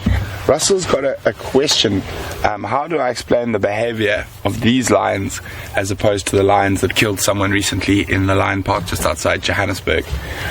Russell, those are captive bred lions. They have lost their natural fear of man and of vehicles.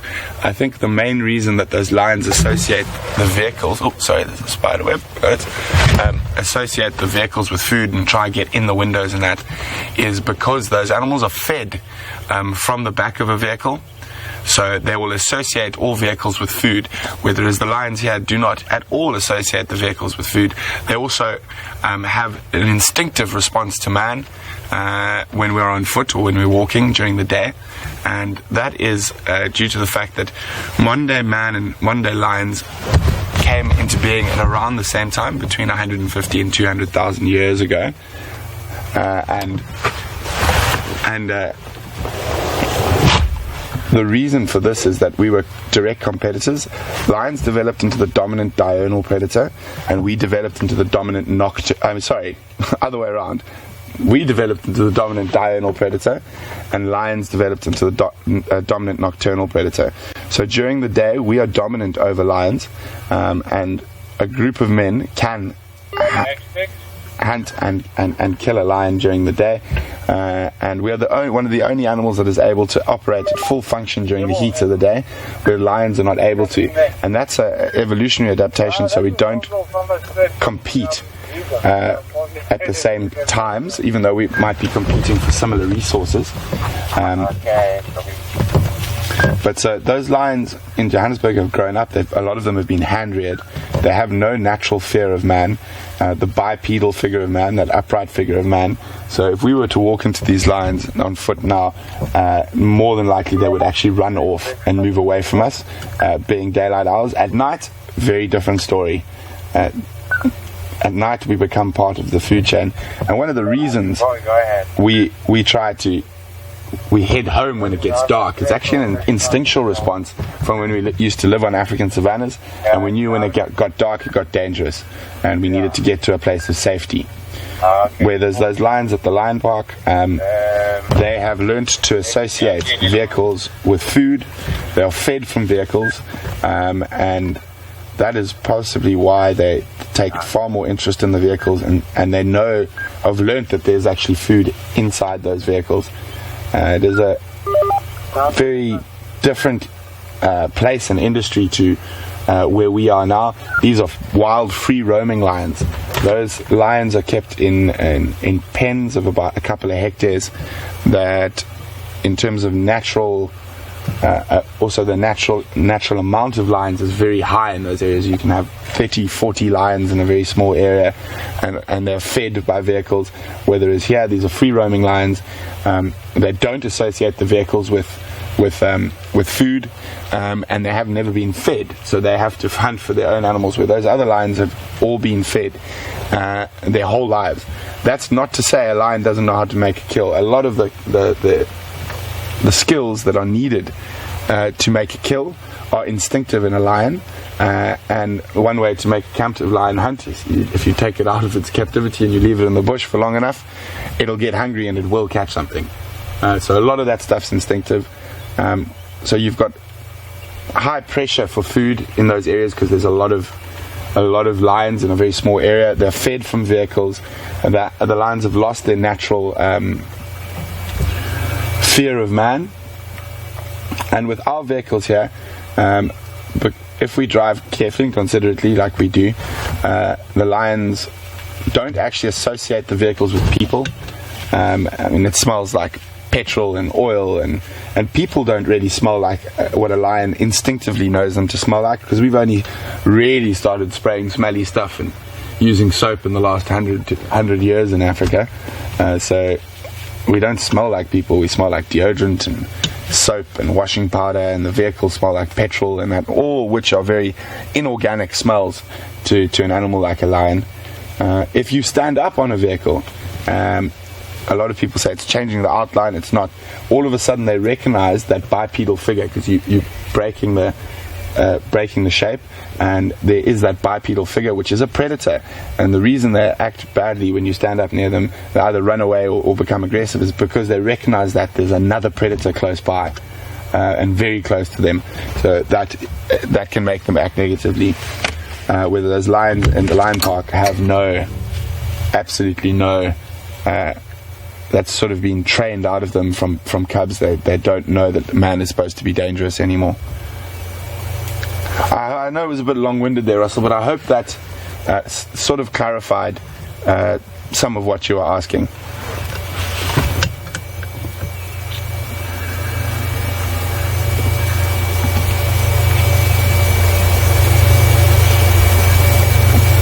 These two young females are still being quite active, while the rest of the pride are very much flat cats.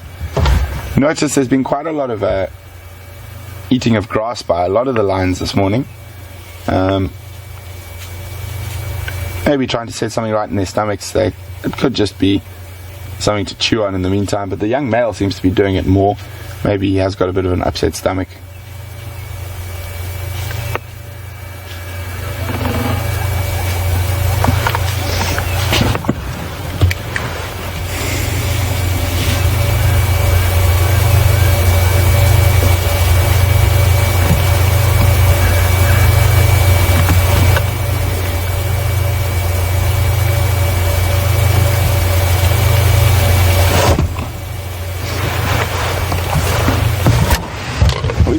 Around to get a better view of the other lion, and in the meantime we've got a question from Sharon in Ohio.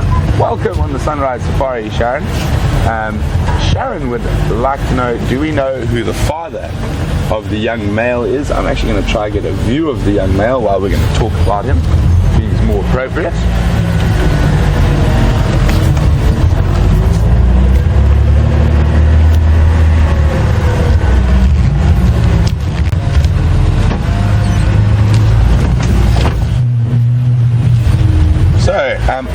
Sharon, to determine who the father of lions or like specific lions is incredibly difficult. Just get spot, boom, or he's just been laying on by one of those young females. So there's a strong possibility that he is the son of the dominant male lion coalition in this area, called the Matimba males, but that is definitely not a given. Some really new interesting research has been conducted on lion genetics outside of South Africa. I'm not sure if they've done any in this area yet, but it turned out that 48% of the lion cubs born to a pride were not born from the dominant male coalition in the area. They were bred by nomadic males that sort of sneak in and will mate with a female in estrus and then disappear. Obviously that's quite a good thing in terms of lion things, in terms of genetics.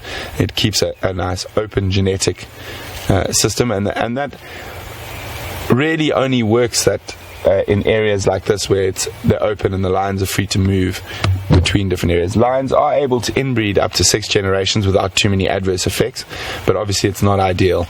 It's much better to have a bigger genetic variety. But it's, so as I said, very difficult to say who exactly the male is sired by, but it is possible that it is the main coalition, the Matimba males, that have done it, or it could have been a sneaky visitor on the nomadic lion moving through and taking advantage of a lapse in concentration by the dominant coalition.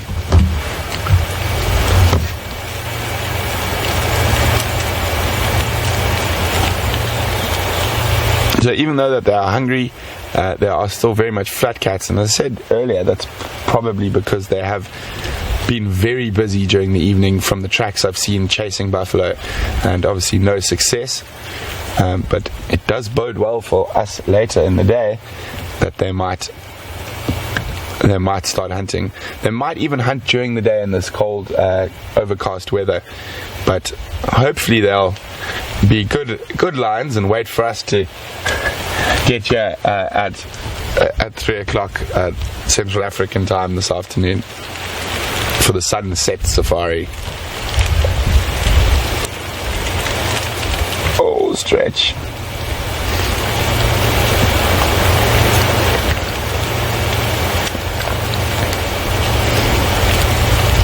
Quite windy, which will suit them as well. It'll help mask any noises while they're moving. Oh, pesky branch. Obviously there still is a chance they might move this morning, but it's looking less and less likely.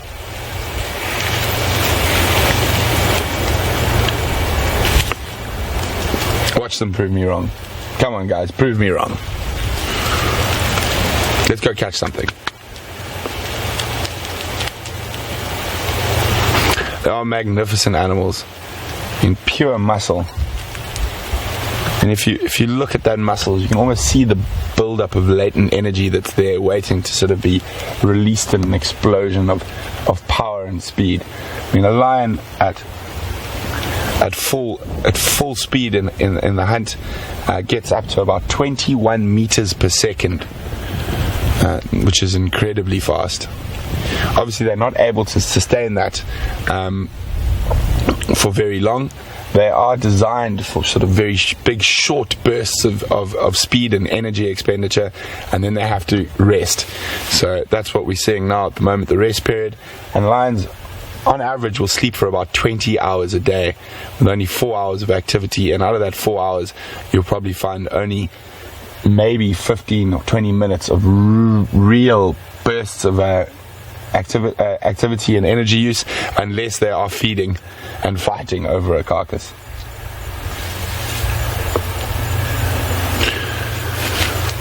And their success rate in hunting is not the greatest. It's around, depending on the area, can be as low as sort of 12 to 15%, but normally around 20%. So only 2 out of 10 hunting attempts are successful on average, and it also depends on the area. But if they were too successful, they would eat everything and there wouldn't be anything for them to eat, and they would wipe themselves out.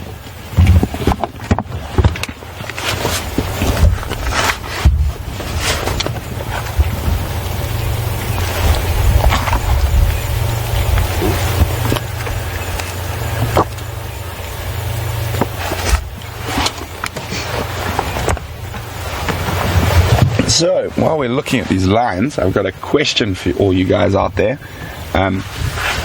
So you have three very distinct sort of cat families in the world, and oh, bless you. Those three cat families are broken up into three different sort of three different orders or subfamilies. Orders. You have the Panthera, which is the large cats, which we're looking at now. You have the Felis, which is the little cats, the smaller cats, and then you have Asionyx, which is the cheetah. But we're going to stick with the Panthera since we are with the largest member of the Panthera family in Africa. And there's a very distinct difference between the Panthera cats and other cats. One major difference, physiologically, they're mostly the same, just varying in different sizes and colors. But there's a very special adaptation in Panthera cats that separates them from all the other cats. And who can tell me what that is? Who can tell me what the special adaptation in Panthera, which is the large cats, and they consist of in Africa, lion and leopard. And other members in the world are jaguar and tiger. So who can tell me what is the special evolutionary development that separates Panthera cats from Panthera cats? Is because what is that? So what is that special adaptation? You can send your answers to questions@wildearth.tv, or you can use the hashtag SafariLive on Twitter.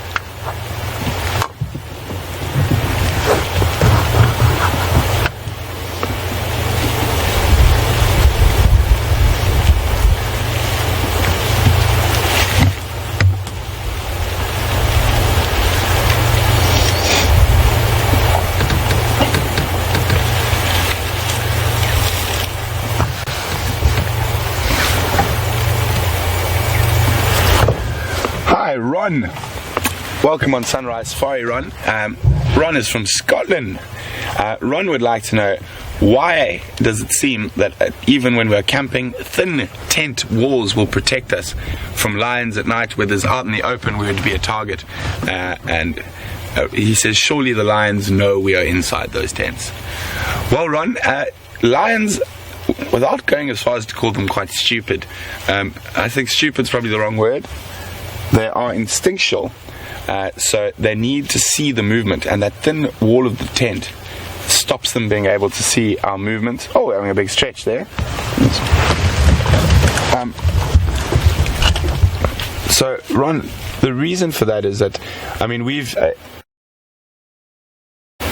I was fortunate enough to work on a production with a guy by the name of Kevin Richardson, where we were working with some universities from the States, and doing tests on animal responses and whatnot, specifically with lions and hyenas. And we put cardboard cutouts of impala and warthog, kudu and buffalo out and took lions. Obviously we're very lucky working with a guy like Kevin. He has an amazing bond with the animals he's got. And we put these cardboard cutouts there, and we took the lions there, and the lions reacted exactly like that 2D frame was a live animal, and they would run and smash the cardboard and then sort of go, oh, where'd it go? Once it was flat on the ground, they couldn't see it anymore. They could not understand that that wasn't a real animal and it was in 2 dimensions. And so I think the wall of the tent, it just stops them being able to see you. So that is the thing, and they can't see the movement. And being a very instinctual animal, relying a lot on movement and stuff to trigger those hunting responses, once we're behind the walls of a tent and they cannot see us, it makes it much safer. Remember, their eyes don't work quite the same way as ours do as well.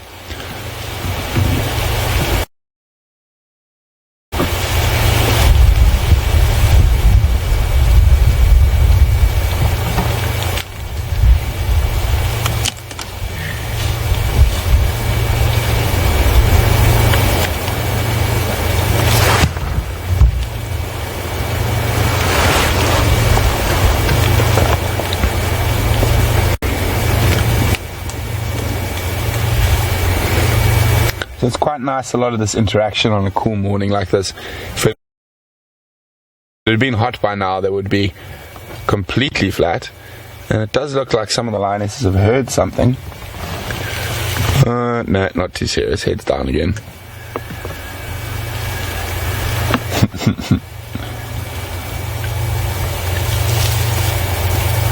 Smack you on the nose.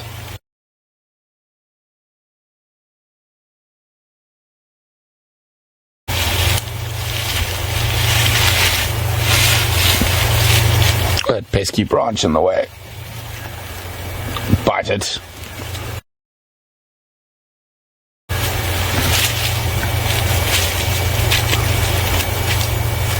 See, there we go. There's a perfect example of what I was talking about. When she moved, she bumped that branch, and she probably would have ignored it, but the movement caused her to grab onto it and extend her claws, if you can see. Here we go. So that was just movement.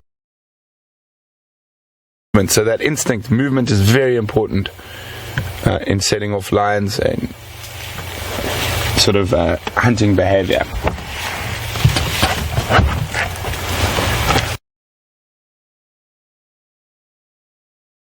Movement that set that playing off. I'm still hoping that they move a little bit more today and hopefully make their way down towards the Buffelshoek waterhole. Where there's possibly something for them to snack on.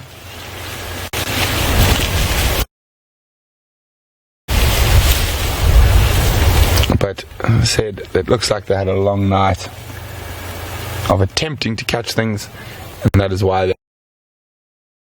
they are a bit slow this morning. So while we're going to stay with these lions, definitely not going to go anywhere. Hopefully they do get up and start moving. Scotty's around some water, so we're going to go see if you can convince Scott to maybe drink out of the waterhole this time, if he's been eating termites. So maybe wash down his termites with a bit of dam water, and we'll be with these lions and we'll keep you updated if they move, and we'll be back with you a little later.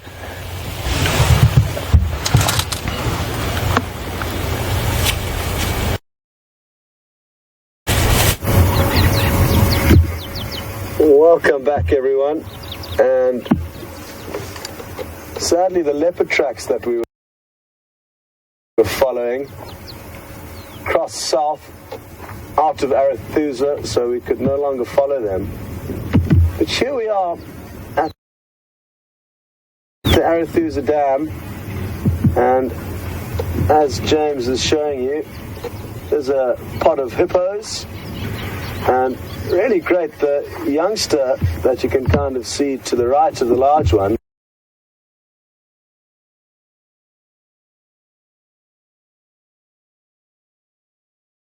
difference in size there, and it's a really wonderful setting here.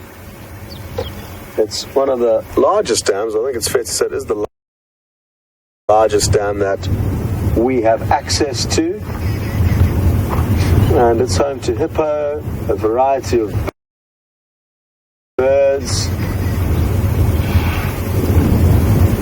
not sure where all the birds are hiding, but they'll be around here somewhere. The oxpeckers, the birds in the back of the hippos, are looking for any parasites that they can find. Oh, and that young hippo is not happy with that idea.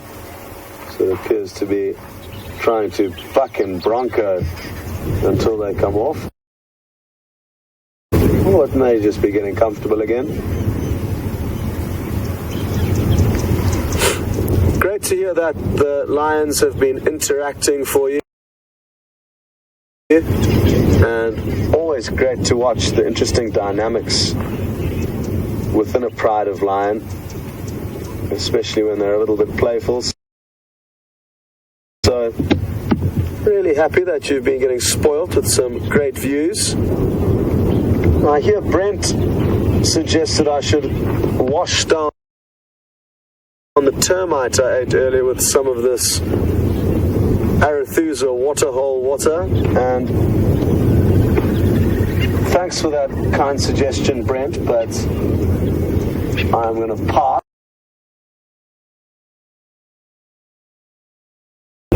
Well, let's continue, and again, a pity the leopard tracks crossed out on second analysis, James and myself, that they weren't in fact female leopard tracks. I'd got a bit ahead of myself there, and they were actually young male leopard tracks, and who knows, it was Quarantine or Kunuma, possibly either of those two. Now, James has just swiveled the camera, and now we are looking below the dam wall. And there's a family of Inyala going about their morning business. It's great now that we can see a male, a young male and a female in the same shots, as the males do become darker than the females as they get older. But when they're born, they'll have that same orange-colored coat. But he's still a youngster. There we go, there's a good comparison again.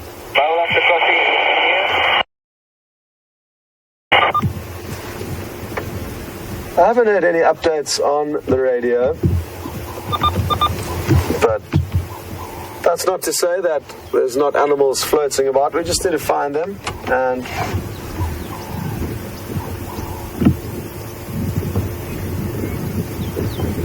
hopefully the radio problems that we have been having will be sorted out in the coming days. They've built a whole new receiver room for all of the equipment required to house the new digital radios that are being used. But for the last few weeks we've been battling to communicate with the Arethusa guides.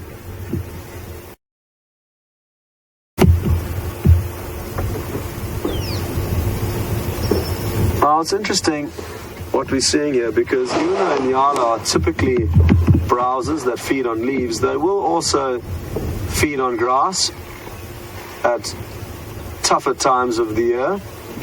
And as the winter does become drier, we will notice that both the Inyala and the Kudu will potentially start feeding on more grass, but they do prefer leaves.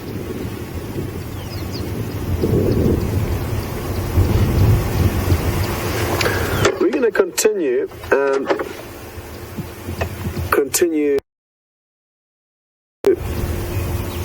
prowling through this area in the hope of finding anything exciting.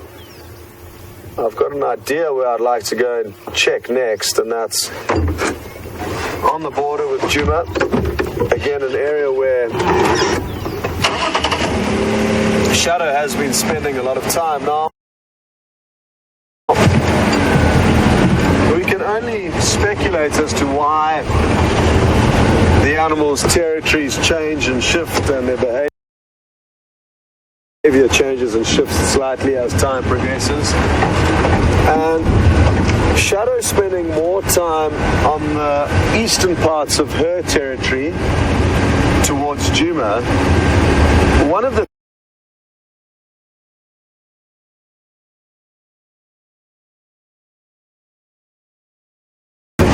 he would kill it. Male leopards will kill age, and sometimes even slightly older than that, in order to release a leopardess of her responsibility to continue focusing on raising them, and therefore for the new male leopard's genes to go into the system. So that is one theory as to why shadows move further towards Djuma, and we're certainly not complaining about that because we get to see her more often now, which is great. But it's not because she's getting pressure from another female, as far as we're aware.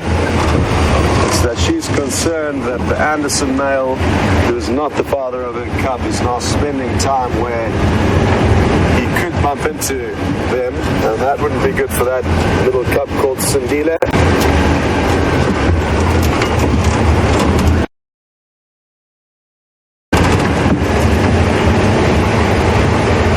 I saw incredible footage of a leopard that I used to view, probably the leopard that I've seen more than any other leopard in my life. And she was called the Ravenscourt female, who lived to the south of the Sabi Sands. And I'm not sure how old her cub was, or whether it was a male or a female, but the cub was up a tree, and it looks probably around 6 months to 8 months of age, I'm guessing. Thank you, James. James has just spotted a waterbuck, which is an antelope we don't see very often. We get back to my story, and that female leopard, the Ravenscourt female, had a cub, I'm guessing somewhere between 6 and 8 months of age, so fairly long. Up a tree, and a male leopard went charging up the tree to try and she was up the tree in a second and started fighting with the male that was trying to kill her cub, and the male collapsed, or they both fell down from the tree, and in one bite he bit her and killed her. So it's dangerous business even for the mothers. And that could well be, again, why Shadow is avoiding the Anderson male for now. When her cub is mature, in about another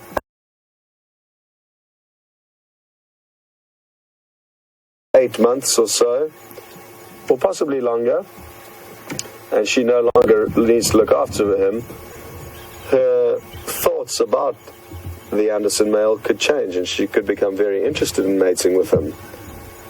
But for now, I think it makes most sense for her to avoid that area, especially with the cub around.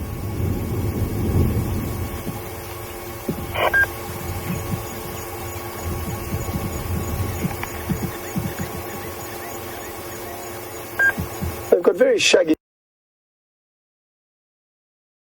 coats, the waterbuck, and that's one of the characteristic features to look for when identifying them. They've also got very heart-shaped nostrils. Not very easy to see from this distance, but if she faces us head-on again, there we go. You'll notice they've got very heart-shaped nostrils.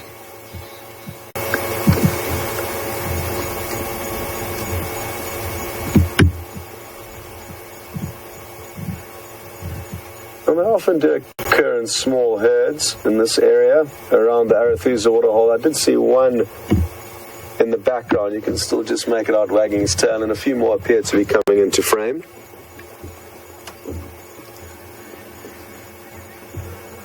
Well, great news, folks. This waterbuck isn't moving, but the animals that Brent is with are.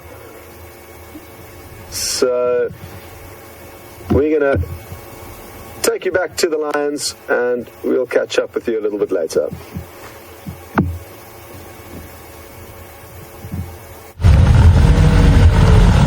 Welcome back, guys. It looks like the lions are on the move. There is Buffelshoek Waterhole, it's just below here. I'm just going to scoot along the road a little bit. Hopefully there's something there. And it is possible they could do what they did earlier and just walk for 40 meters and flop down again. And there we go. There's a procession of big cats all in a row.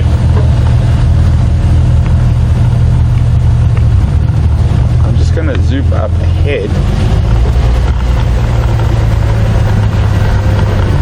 See if they keep walking and then stop.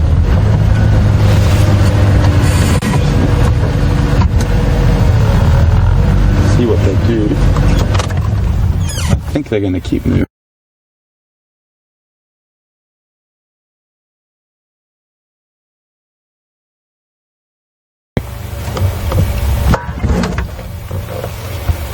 It's waiting to see if they maybe come back towards the road or flop down.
Hippo Pools Road, where we found them, actually away from the dam.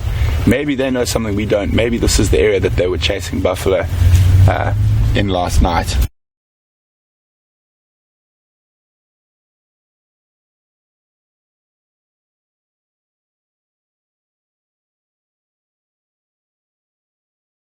Completely ignoring us.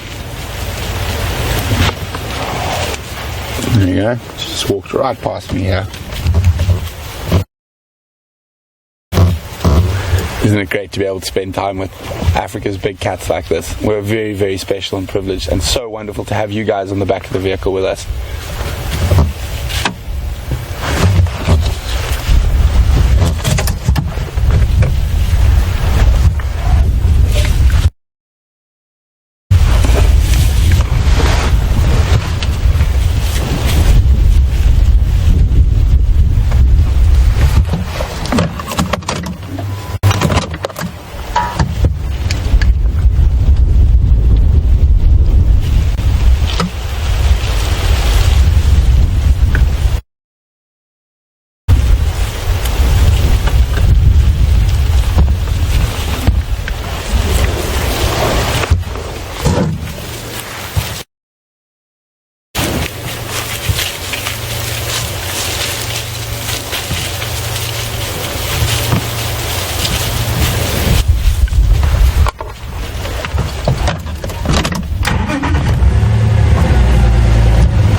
Okay, so we got quite a few answers that came through to that question earlier about what's the difference between the genuses Panthera and Asionyx and Felis.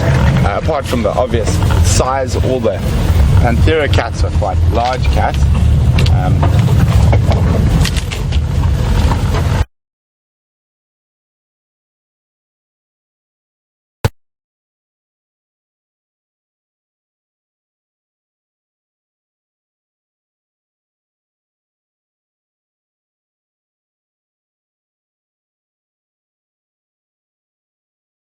In their larynx, and this enables them to roar. So basically the bone in smaller cats and in cheetah is ossified. It's a solid bone, whether it's in lions and leopards. It is a cartilage.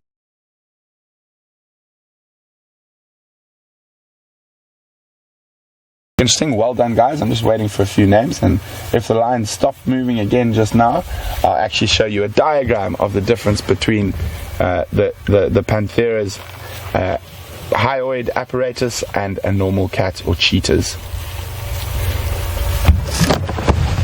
Where that other line is? There she is.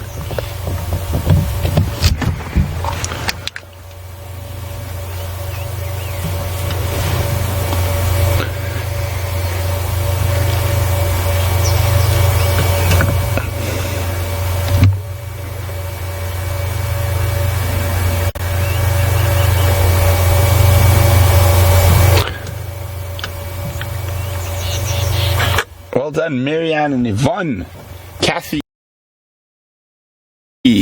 and Jilly. A lot of you guys got it right. So those were just the first. Looks like they've heard something possibly. I just want to move around this fall down Knobthorn. See how that she's popped her head up like that.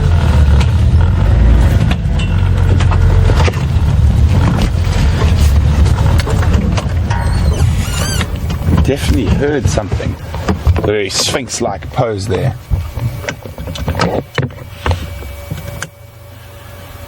So, as we were saying earlier, that the lions do not have an ossified hyoid bone. They have a cartilaginous hyoid bone that enables them to roar. They can't purr though.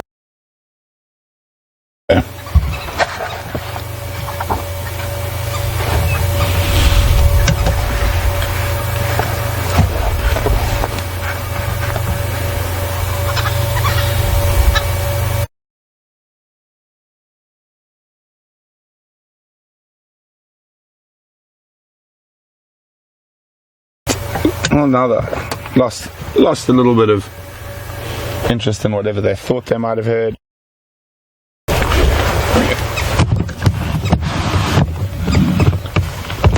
So we're discussing the hyoidian apparatus, the hyoid bone in cats. So A is of the Panthera genus and B is of the other cats. And you can see on the other cats it's a completely solid and ossified bone. There is, in the big cats, this middle section stays elastic and cartilaginous, and when they roar, that's what vibrates and enabling them to create a loud, that very loud noise, where there's smaller cats and cheetah are able to purr, but they also aren't able to make very loud noises. So I hope that helps, and well done, guys. You guys are getting really clever. So there we go, the hyoid apparatus or hyoidian bone.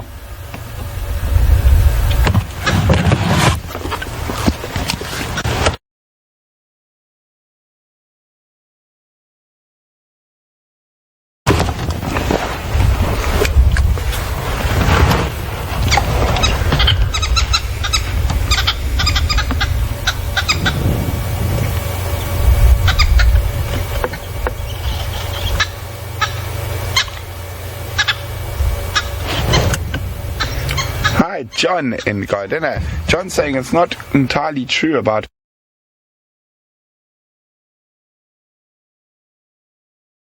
them calling. It did sound very much like a roar to me. I could be wrong, but as far as similar to that of other leopards. But I will definitely double check, or you guys can actually double check for me. You have access to the interweb, as VM calls it. And you can see this lioness is now probably less than 2 feet from Andrew. It's very scary. Andrew says it's very scary, but he's a bit soft. But maybe you guys can check on that snow leopard, how their hyoid apparatus or hyoidian apparatus functions, and you can send whatever you can find to me via email to questions@wildearth.tv or use the hashtag Safari Live on Twitter.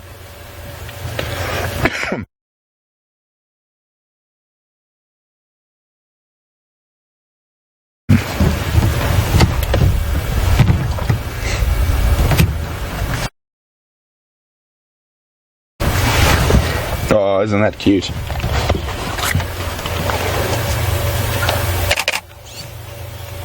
That is a very comfortable looking lioness resting on that young male's back.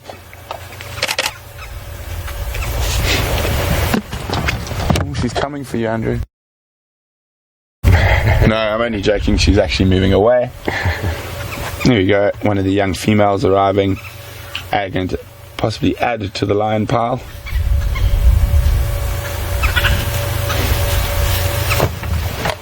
Now maybe this one's definitely got the eye for you, Andrew. There, time to time.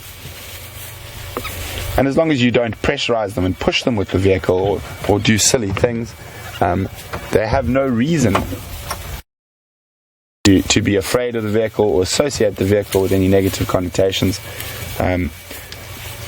It's difficult to be 100% sure, but I've heard a very good reason for this, and that is due to the fact that a vehicle's only been around for just over 100 years, so they don't actually have an instinctive response to a vehicle like they do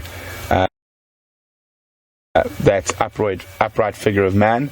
But obviously those captive animals we were speaking about earlier have learnt behavior, where they have learnt that the vehicles hold food, and that's because they are fed off the back of vehicles.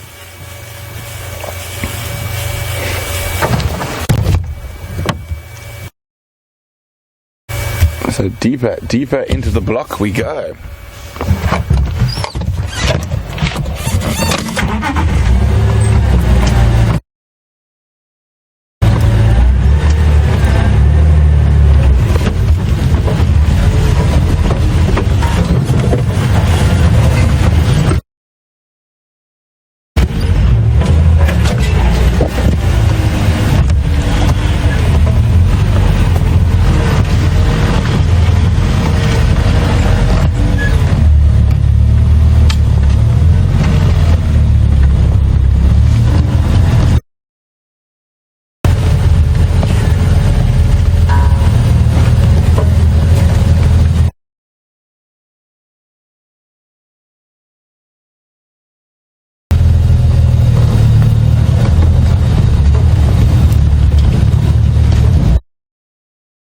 This is very typical behavior of lions that are a bit fatigued and tired, but are still hungry.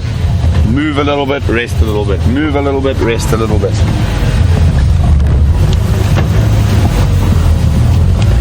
Just trying to find a way to get through minimal crashing.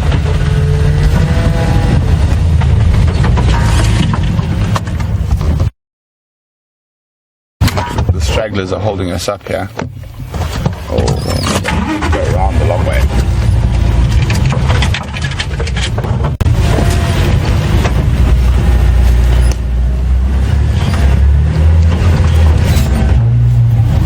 It looks like they're climbing a termite mound down there. I just want to try and get into a good spot to see them. I know a lot of people are worried when we drive over trees and stuff in the bush here, but we never drive over the slow growing trees, and a lot of the trees we straddle, which means we use the center of the vehicle when we drive over them, and they do pop up quite quickly afterwards. And also we're not doing anything particularly different from what an elephant would do when coming through an area and pushing on trees and things. Oh, look at her, she's right on top of that termite mound. Try to get around the front side of it before she comes down. Oh. Here we go.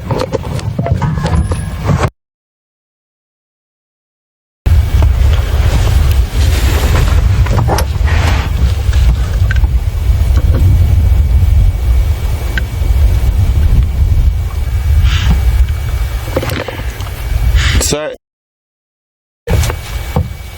at the moment, we are in the block between Hippo Pools Road and Quarry Pan Road. Probably as the crow flies about 700 meters to the east of Buffalo Dam. The general direction is towards the junction of Quarry Pan and Inyala Road north. But I'm the only vehicle here, so we're being very spoiled. Maybe it'd be nice to have some company.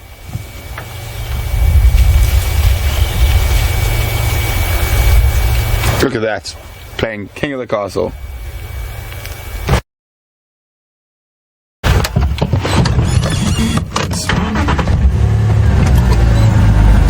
Move around.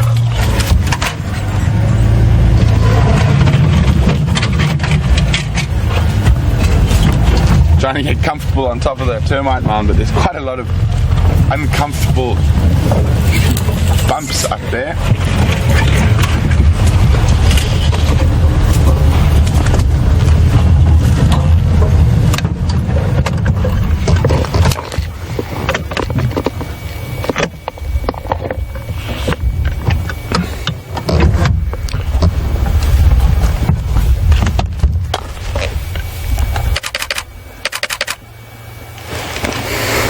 Such beautiful creatures.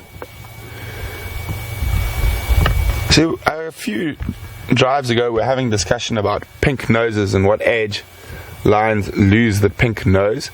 And as a good example, I said it's not a definite. And when we finish looking, there's going to be some trouble up top. We'll come back to pink noses. Just now, the two young females on top of the termite mound.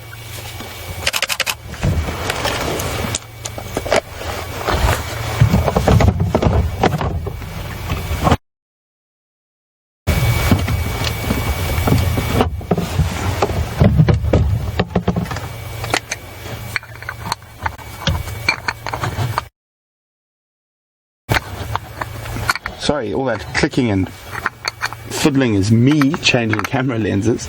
I'm going to try to get a wide angle lens on for this shot.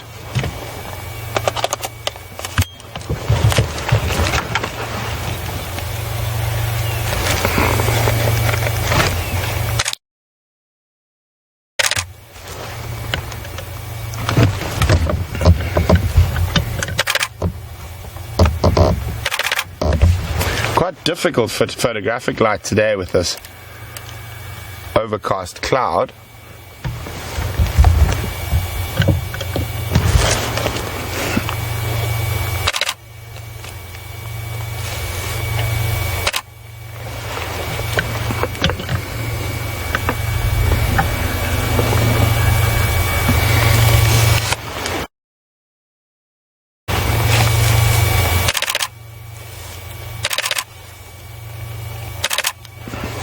There's a stunning sight.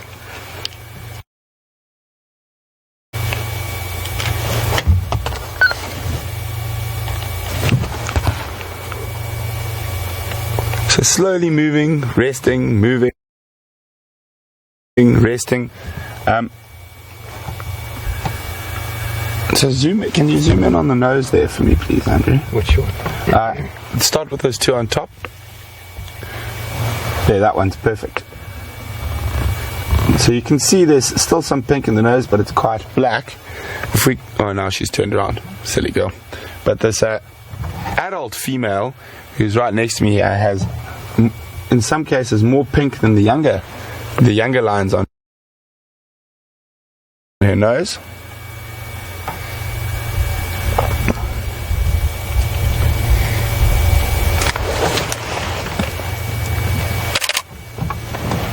And then she's going to come down.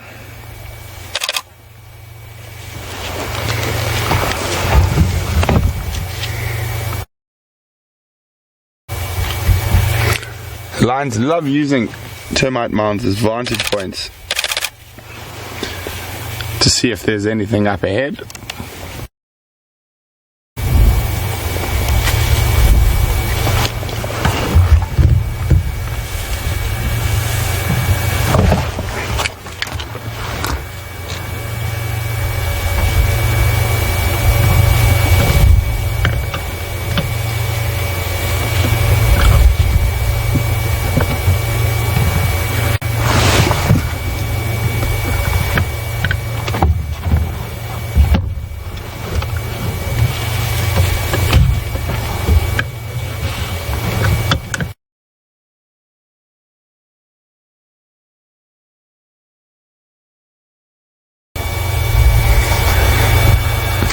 So, guys, a few updates in from Lois and second about this. Elise, about this the snow leopard. I think there's a bit of confusion. Someone mentioned a clouded leopard, which is a completely different animal to a snow leopard. Clouded leopards live in Indonesia, in the rainforest there, and they are somewhere between a big cat and a small cat. So a bit different. A snow leopard is a big cat though, and Lois says he has worked with them. He has heard them purr, but I might be wrong. But I definitely remember listening to a snow leopard sawing. I was shown footage by a friend of mine who filmed them.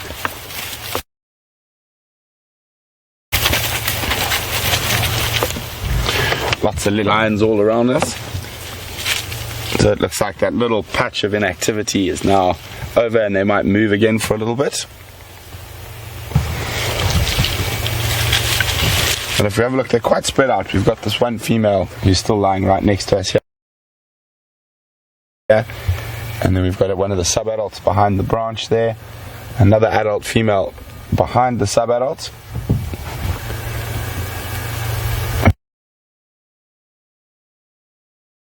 Possibly fall through the bush ahead of me.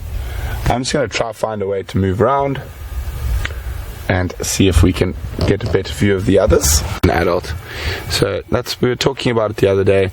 It's not always the best indication of age in lions.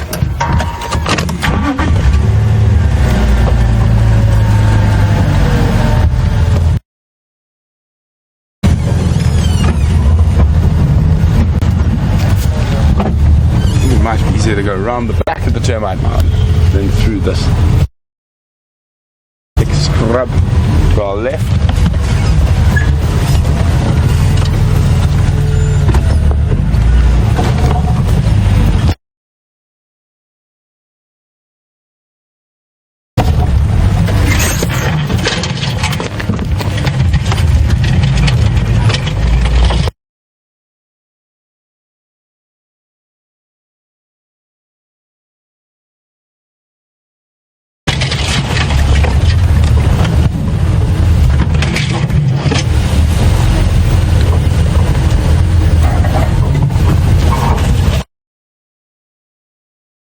Position to possibly get through.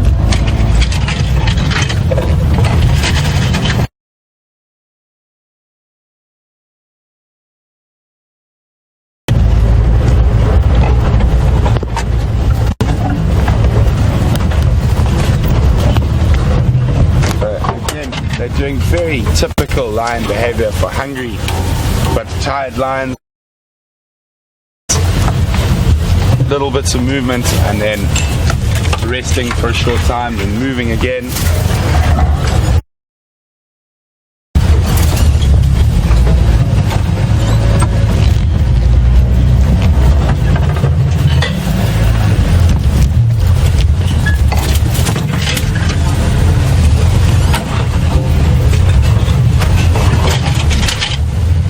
I think they're possibly looking for those buffalo they were chasing last night. Up on a crest here, away from the cool period where buffalo would have rested during the night where it's a bit warmer. Oh, they're going into this very noisy black monkey orange shrubland. I'm just going to try and get through it and around it. Hopefully not drive through it too much. Very noisy stuff.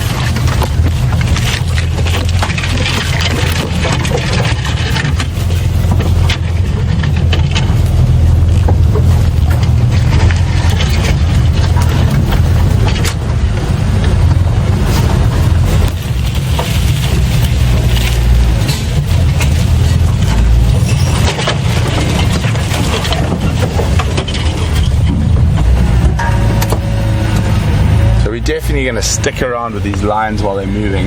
There's always that chance that some fantastic action might happen, and there isn't much better than being surrounded by lions on an overcast and cloudy morning. There's a lion watching Andrew behind him. He doesn't even know it.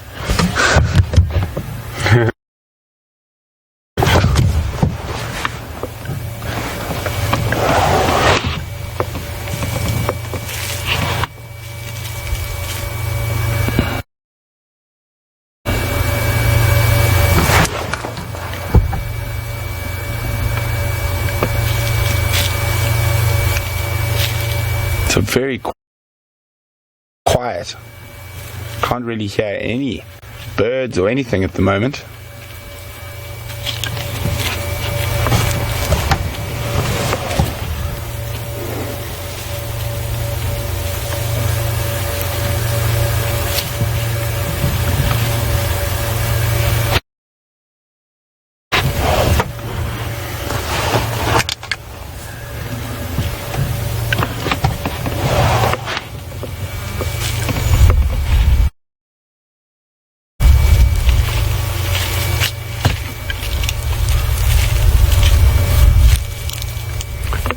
Hi, Dave.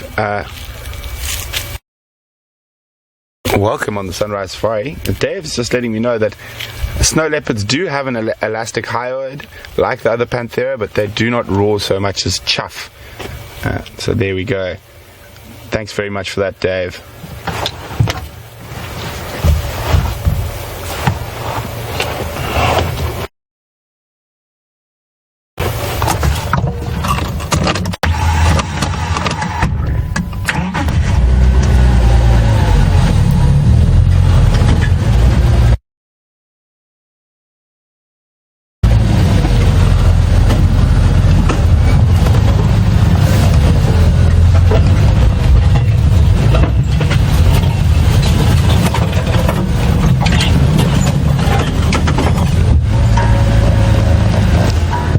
You can see some of the lionesses are still moving.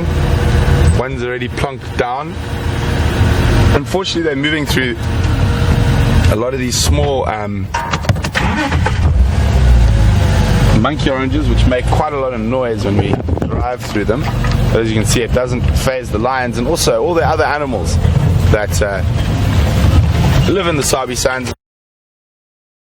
So used to vehicles around them and driving around that they take very little notice of that, so we're not going to affect the animals in any way.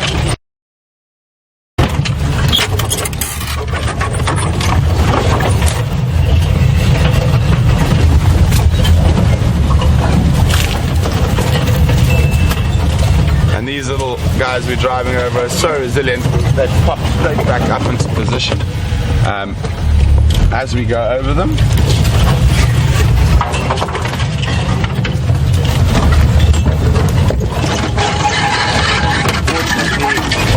They've moved out of them now into it. It's like, what's your position at the moment?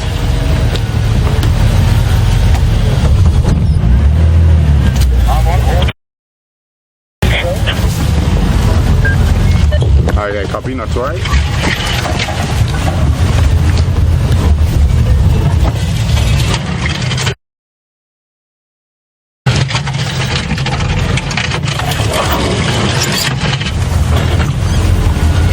So, buffaloes like water. Oh, look at that on top of the termite mound. Isn't that fantastic? Using these big termite mounds as vantage points to check if there's any possible prey species around. That's a really good one because of the grass on top gives her a bit of camouflage while she goes up there. Because one of the things is sometimes they do get spotted when they use these high vantage points.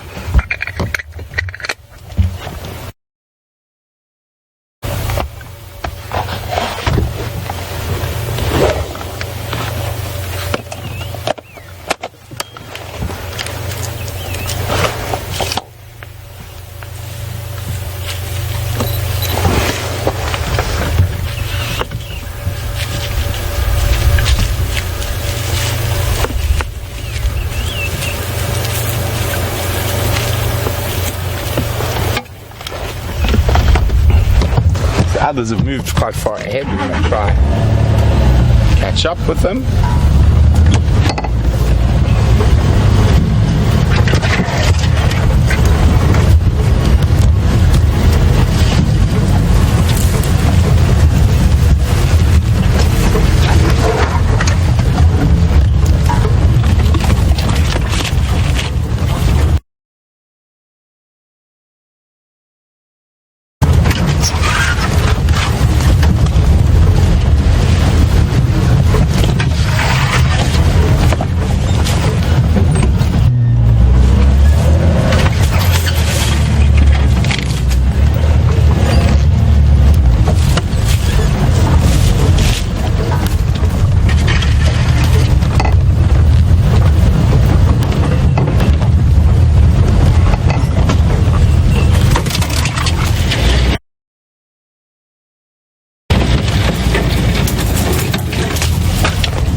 Moving into quite another thick area.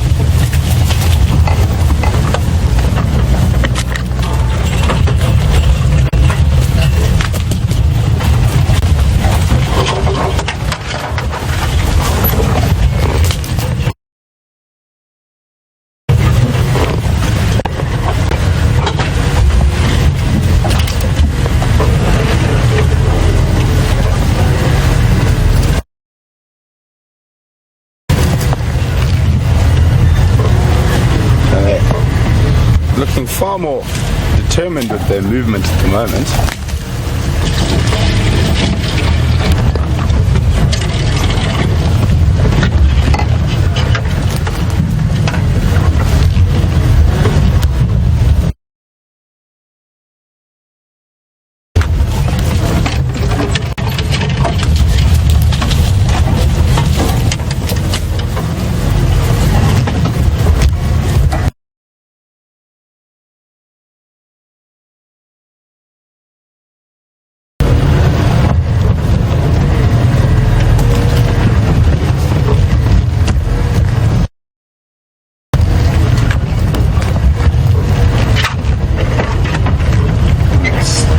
Stick with them to the end.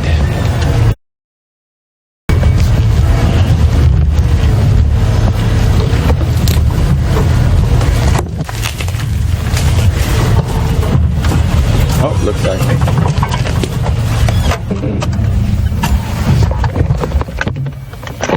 so they stop and listen, trying to see if there's any potential prey species up ahead.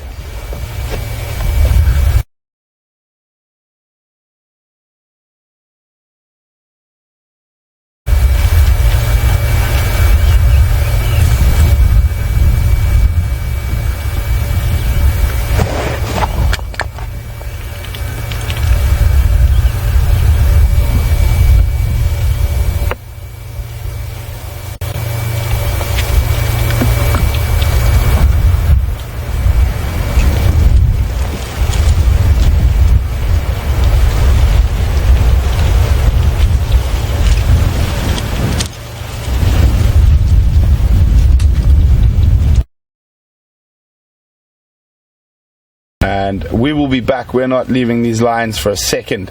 So have a good time with Scott and James, and we'll be back shortly.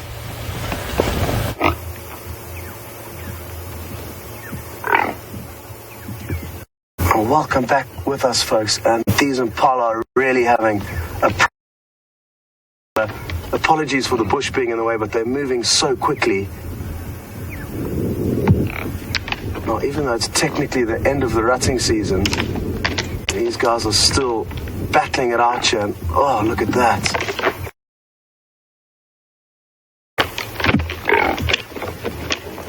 There's a third one that may get involved at any point. And again, they're moving so quickly, they're actually coming straight towards us now. They're so caught up in what they're doing that...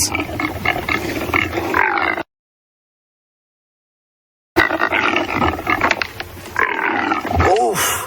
This is incredible. Now a fourth is coming in.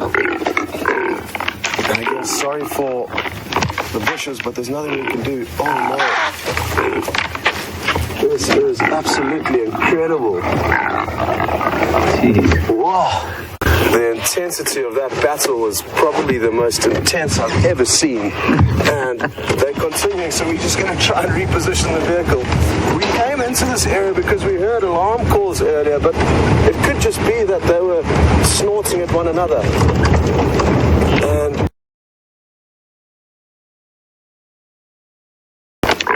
how ferocious they can actually fight with one another.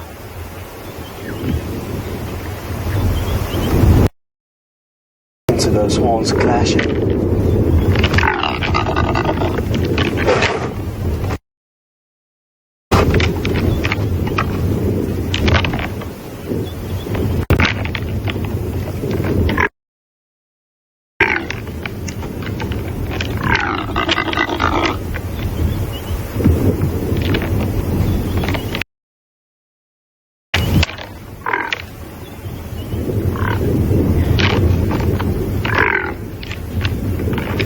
On the sides, almost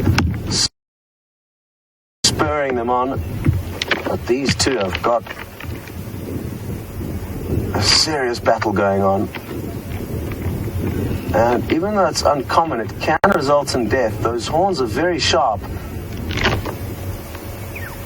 and the speed and power that they are going at one another, they could occasionally impale one another. And this is absolutely awesome. It's something that we hardly got to show and share with you. Oof. Oof. That is crazy. I've been recording quite a lot. And again, I'm just going to reposition ever so slightly to keep us in the action.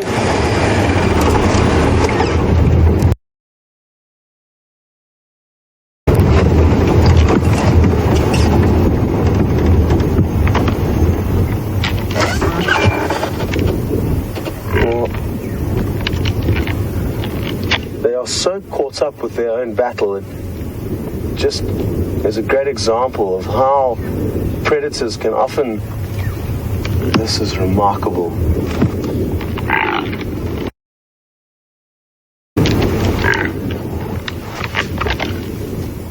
Of how predators can come in and literally jump on the back of either one of them without them even knowing that the predator's around. They are so fixated on their battle.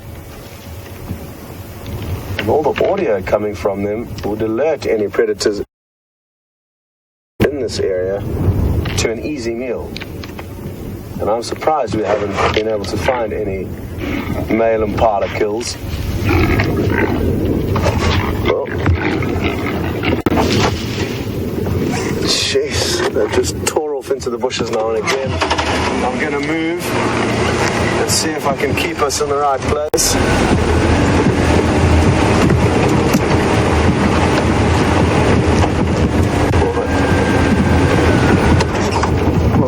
Now moved off into some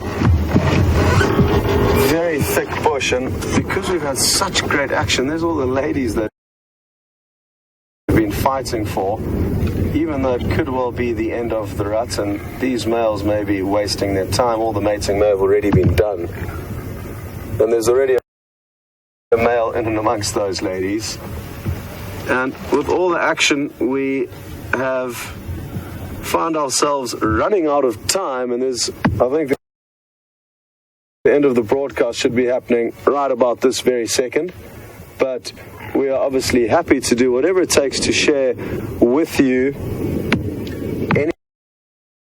anything of excitement. A fight with that ferocity. James, have you ever seen it? There we go. So that was a first for the two of us, and we've spent many years out here, so really lucky. And for all of those of you who have been with us, I hope you realize how awesome and how lucky you were to see that and be a part of that with us. Now everything's appeared to have calmed down now, and what we're going to do is say our thank yous and goodbye this afternoon.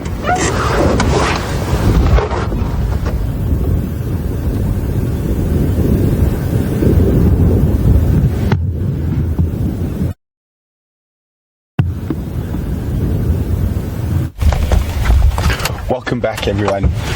We're at another termite mound, and the lionesses are checking around to see if there's any potential prey species. I think they're going to rest around here, just judging from their general behavior.